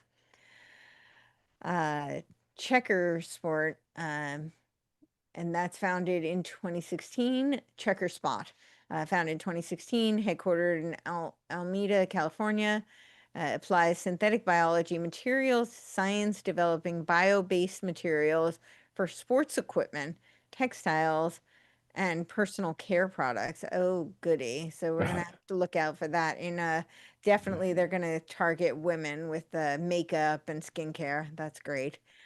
Ginkgo and Enzymes. This is a division of Ginkgo Bioworks. They're very busy. Ginkgo Enzymes was launched to specialize custom enzyme discovery and development using AI-driven screening and synthetic biology. We're going to become cyborgs before we know it. All right, what else do we have? Yeah, so I guess that's it. Why synthetic biology companies? I can't read the rest of it. But, yeah, so that's where we are at. So yeah, I guess to look out for those, and we'll have that there. That's a future resource. And yeah, but I think it's good for people to see, because those are some of because it's all done through this marketing, very clever marketing. So to be aware of some of the names to look out for and some of the narratives and how it's going to be shifted. I think we have a couple of questions. Yeah, let's take them. All right. We'll go through. While we're looking for the questions, just a reminder, the next one will be February 25th, and we'll figure out what the topic for that is going to be. And let's see. So if you have questions, put in Q colon. All right. So I think the first question we have is, what do y'all see for the future of small local family farms selling food locally through farmer market and food shares? So I'll start with this. I keep pointing out that the second value of the UN values is that no one will be left behind. This is very much, if people are following the education, no child left behind agenda. This is kind of similar. So I think I don't think they want to leave anybody behind in this agenda. So I don't want to discourage anybody who's a small farmer. I think if you have land and you farm, whether it's for yourself personally and your family, continue to do so and get very active locally in pushing back against this agenda in whatever way you possibly can. And certainly, if you're involved in your local farmers markets, in whatever local markets you are, get together with other farmers and push back. So I don't want to discourage anybody, but I do think that this they intend to capture everybody if they can. I don't know if anybody else has other thoughts. You're absolutely right. Well, Yeah. Aaron and I talked about this, so the way that they shut us down is, like we saw the trucker rally in Canada, pretty effective, got a stir. Trudeau steps in, and I forget her name too, the girl that negotiated, the lady that she has European ties, Nazi ties, but she was the one that was the finance person, shut down the banking system. So the key to this whole thing is, and on a cattle front, we were talking about this, putting together some sort of a connector between the end user who wants to buy good, meat that they know where it comes from, right? And then you have the cattle rancher, and then you have all the packers in between that are controlling everything else from, the whole thing, right? From taking the cattle, slaughtering it, killing it, slicing it up, packaging it. And they do it in a way, they put it in that plastic wrap, you know what I mean? And then they send it off so it's efficient and so forth. The key is, obviously, they've taken away a lot of the processors, in this whole thing because they control all the processing of it. But if you could, the biggest thing that I see as a problem out there is that as soon as you get any momentum going, they're going to find a way to shut you down through the banking system. So if you could find a way to do this on a private network, right, through something like build an entity on something that they can't track, like Zano or Freedom Dollar, maybe Aaron wants to, I don't know if Aaron wants to add to this or not, but if we could do something like that, it makes it very hard for them to shut it down because you're using, truly private coins, private structure. And all you have to do is find a way to connect, the person who wants to buy good quality meat, have testimonials. Okay, I bought my meat from here. It was great. I love these guys. They're great. And then there you have the cattle rancher. And it's not an easy process and it's not an overnight process, but it is a process that will work. And I'm not sure that just buying local isn't enough because like we were talking about with avocados coming from Mexico, you really have to buy things from, we're in a system where it's hard to go back to just everything's local. I'm not saying it's impossible, but it would be nice if we could find a way to create commerce on a way that they can't shut it down, like the trucker rally, that kind of stuff where they just shut your system down, and that's the biggest fear. You put all this effort into it, you get something going, and then they just kill it, so I don't know if you wanted to add anything to that, Aaron. Well, yeah, I mean, I think this is the key is that they don't want anyone left behind. I mean, there's no competition. Theirs is a global system, and they're not doing this to be benevolent, but they truly are incompatible with other systems. This is why I've been advocating for creating parallel systems that can't be censored or stopped, which is what we've done with medical tourism with OSR. This is another typical example. People can't afford healthcare here. You can actually save up to 80% outside of the country. But one of the issues with medical tourism is how do you pay? Because if you're going to spend, $10,000 on a hip replacement in Thailand, well, your credit card might be rejected or PayPal might be rejected, or there could be chargebacks, or you try to do a wire transfer. This is a choke point. So this is why it's critical to be able to have a medium of exchange that can't be censored, because we know the technocrats want to censor everything. And so this could be applied to food. I mean, I gave a talk at Joel Salatin's Polyface Farms, and he's a big advocate for this type of thing, trying to create a marketplace. And the local part of it is great. I mean, to the extent you can buy local, but Polyface Farms, we buy from Polyface Farms in New Hampshire, and he's based in Virginia. There's no reason not to trade outside of your local area if you can. That makes a lot of this a lot more feasible, because frankly, it's hard to get critical mass in a locality. There may be, we're all spread out, right? We are all in completely different parts of the United States. And so you could do a similar model with food, where you could create a decentralized private marketplace, and you could use a reputation management system. I mean, the problem is, as we've even discussed tonight, the FDA and the USDA do not certify quality. They are captured by the industry players. And then they have these little carve-out rules, which, now where you can just say, well, yeah, we've self-identified that this is safe for consumption. And so now you get an exemption under the FDA saying that. Now people think it's safe, right? That's actually worse, is that these entities that claim to certify. So that's one of the big next areas, I think, after healthcare is food. And I think it can be done. And I think there'd be a lot of support for it. I think people like Joel Salatin and others would get behind it, because they're already trying to do it. This would just make the process more efficient and would connect more buyers and sellers. Yeah. Joel has made much of his business selling directly to consumers. this is a very smart thing because you cut down all these middlemen that want to be between you, the farmer, and the market. So anytime you can get hooked up with the farmer, even if he's selling to people all over the country, anytime you get hooked up from a farmer, you'll increase the farmer's yield, his profit, in other words, by buying from him directly. We buy from a rancher in southern Arizona. That's a long ways from Phoenix, believe me. But this guy has food delivery all over the state, and he has a website. You can order whatever he has offered every week, and it's very convenient for people to do that. But he's cut out the middleman. So yes, his prices are maybe probably a little bit more than anybody else, but here we have a local food source, and we support him because. Yeah. And I think that needs to happen across the board. I mean, people need to be supporting the independents, right? That's what needs to happen because they can't continue otherwise. It needs to be, there needs to be support. And when you have that direct kind of a relationship where you don't have the middleman, then you also have a stronger sense of trust that Joel Salatin's not putting in, mRNA or this precision fermentation process into his food.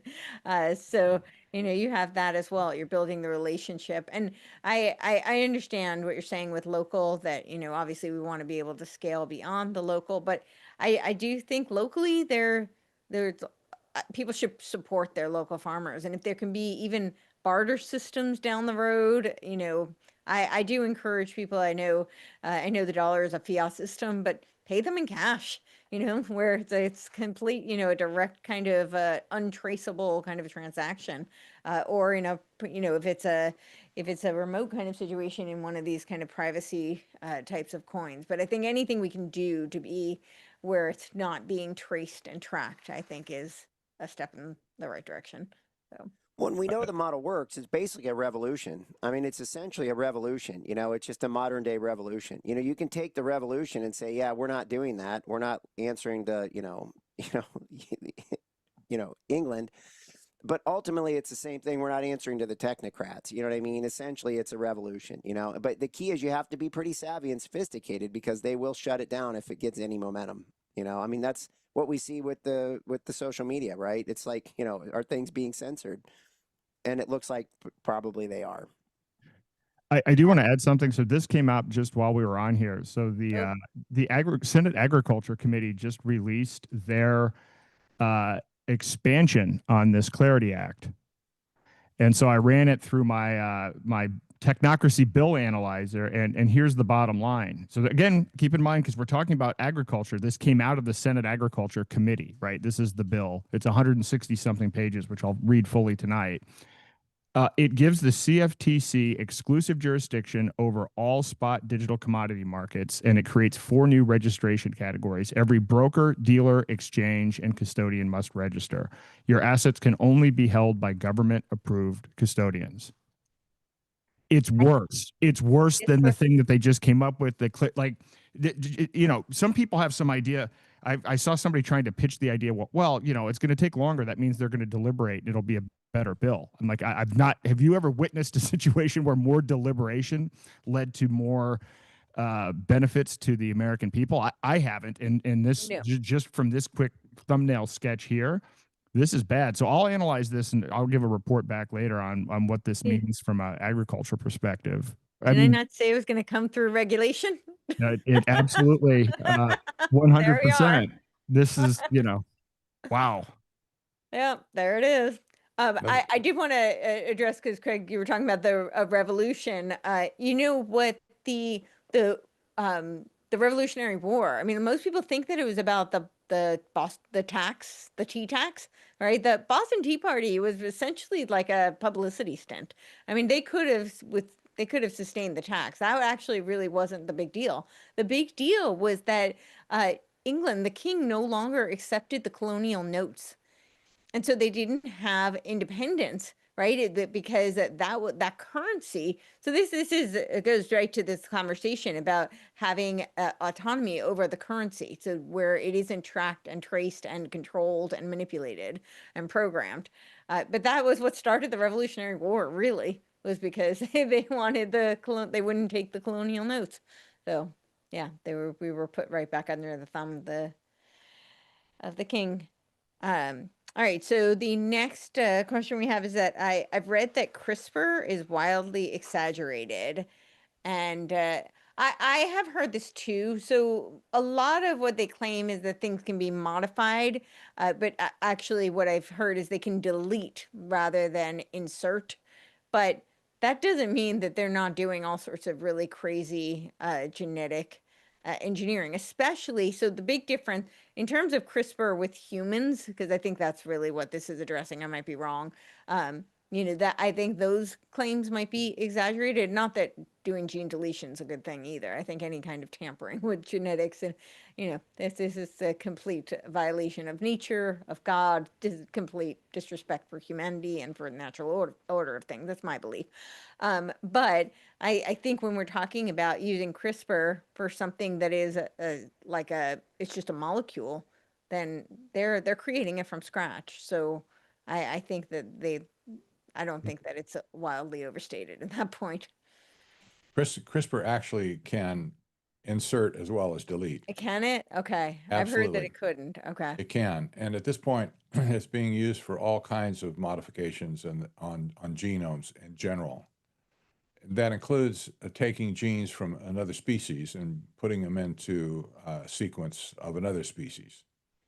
This is very dangerous, obviously. The United Nations has a program right now where it's collecting all the DNA in the world. They're doing this on a nation by nation basis to make sure they have all the species of the world in one place. That's a public access database that all the scientists in the world can access to analyze all the DNA of all these species. And that gives him the building blocks, if you will, to create other life forms off of that database, if you will, to create synthetic DNA at this point. So it's very complex for sure, but it's being used increasingly on all sorts of projects, including trans-species modification. I don't like that at all. I don't know. I don't like that at all. Well, I think they're also using it. I think we did talk about this a little bit last time, but they're collecting the genomic data to create I envision it like a Brave New World caste system where predicated on certain genetic data, you will be prioritized and others will be on a lower stratification. Mm-hmm. Yeah, you can see it's going to happen someday, but hopefully not for a while. Yeah. Their own little distorted Noah's Ark there, huh? Yeah, exactly. A little bit, yeah. So what else do we have? We might have one other question. Yes. it. Okay. I'm getting that one. Okay. I think I have it. No, I do not have it yet. Okay. It's okay. Has anyone seen Clonus Horror, 1979 movie? I have not. Ooh. What's that? What's the name again? Clonus Horror. I'm guessing it's about cloning, maybe. I have not seen it. I recently became aware of Metropolis, which predicted the AI distortions of in 1926. I mean, of 2026, and that's the year we're in. But this is it. Okay. No, I'm not familiar with it at all. Okay. Yeah, I just queued it up here. I see it's available on YouTube. Actually, the full movie. It says. Okay. Wow. Okay. It's probably public domain at this point. Yeah. It could be. Yeah. All right. Well, We'll we'll have check to. it out. Thank you for the tip. Yes. Listener. Yes. All right. Entertainment. Oh, we have one more. One more. Let's see. Has it come through yet? But I'll look for it. Okay, here it is. This is a question for Aaron Day. Do you have a tutorial on how to get started with Zeno for people that aren't that savvy with new systems? I do. You can find it at freedomforge.io, but I'm in the process of enhancing it and making that an easier to walk through experience. I've done workshops in the past, and so this is part of the problem, is the challenge of onboarding people. But you can find kind of a walkthrough guide along with short videos that guide you through the process, and there will be more comprehensive materials coming in the next 30 days. Awesome. All right. Yeah, I know these systems are definitely not. I think that there's a big learning curve. We'll put it that way for some people. At least for me, there is. So, yeah. So that's great. All right. Well, let's. Well, thank you to my knights, and I'll give everybody a chance. We'll go around and tell everybody where they can find each of you individually, and all the great work that you are doing. Let's start with you, Craig Wenclewicz. Yeah, make sure I'm on here. Okay, good. On Rumble, on X, I think even on YouTube, although I'm not sure because I get messages all the time that things have been chopped out of there. So who knows? Maybe sometime you can find it on YouTube, not. But you can find it just World HD, World of Harmonic Deconstruction. And so the concept is we use harmonics and markets. I'm a believer that, all the people on Earth, we're all connected in one form or another. You can turn that into, from a financial perspective, you can turn that into supply, demand, whatever you want to call it. But there are cycles that occur.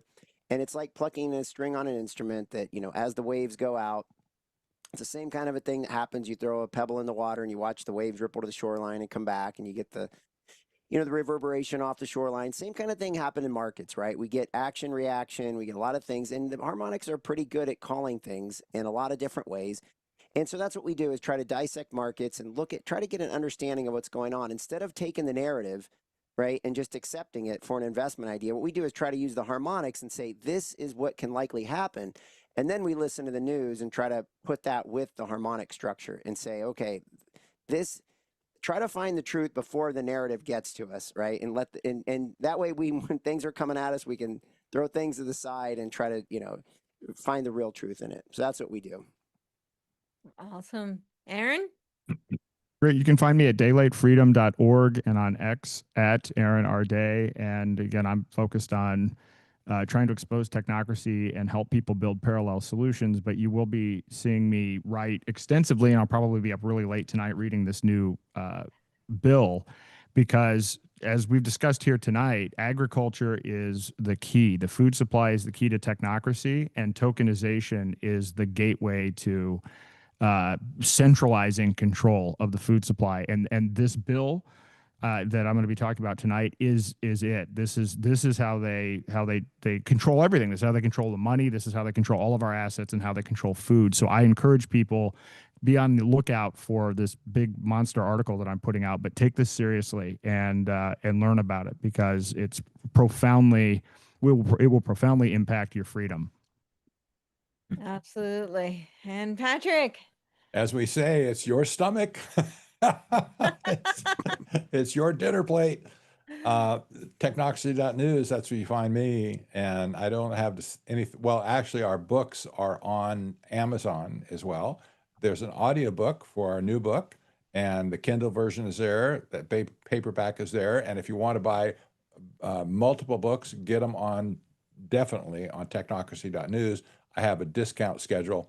It goes down, I think, to 45 for 50% at $10. So please do that. And let me say, bon appetit. Yes. And thank you all so much. Thank you for watching and listening. I am Courtenay Turner. I'm the host of the Courtenay Turner podcast. You can find me at CourtenayTurner.com. I do spell my name a little bit differently. It's spelled like Courtenay. It's pronounced Courtenay, but you won't find me unless you spell it that way. So COURTENAY, TURNER for those who are listening, not watching. And you can also find my Substack. And I will be getting back to writing. We've had to take a little break. We are going to be launching our Tallow next month. We have to create a business to fund the business, that's how these things go these days. So if you want to support the work I am doing, though, yeah, definitely become a member of my Substack. That's CourtenayTurner.substack.com, and that is where you will get all of the podcasts early access and ad-free, because I don't have control over the ads on the other platform. So I will be starting, I have several articles in the queue, and many more will be coming soon. And of course, get our book and The Final Betrayal, which you can find on Patrick's site on Amazon, and also the books.buy/Patrick Wood is a great option, especially for those who are outside of the United States, to avoid some of those exorbitant shipping fees that we are now experiencing. So thank you all for watching, listening, and the next one will be February 25th. I don't think we have a topic yet, but we'll converse and get that out. You bet. All right. Thank you all. Thank you.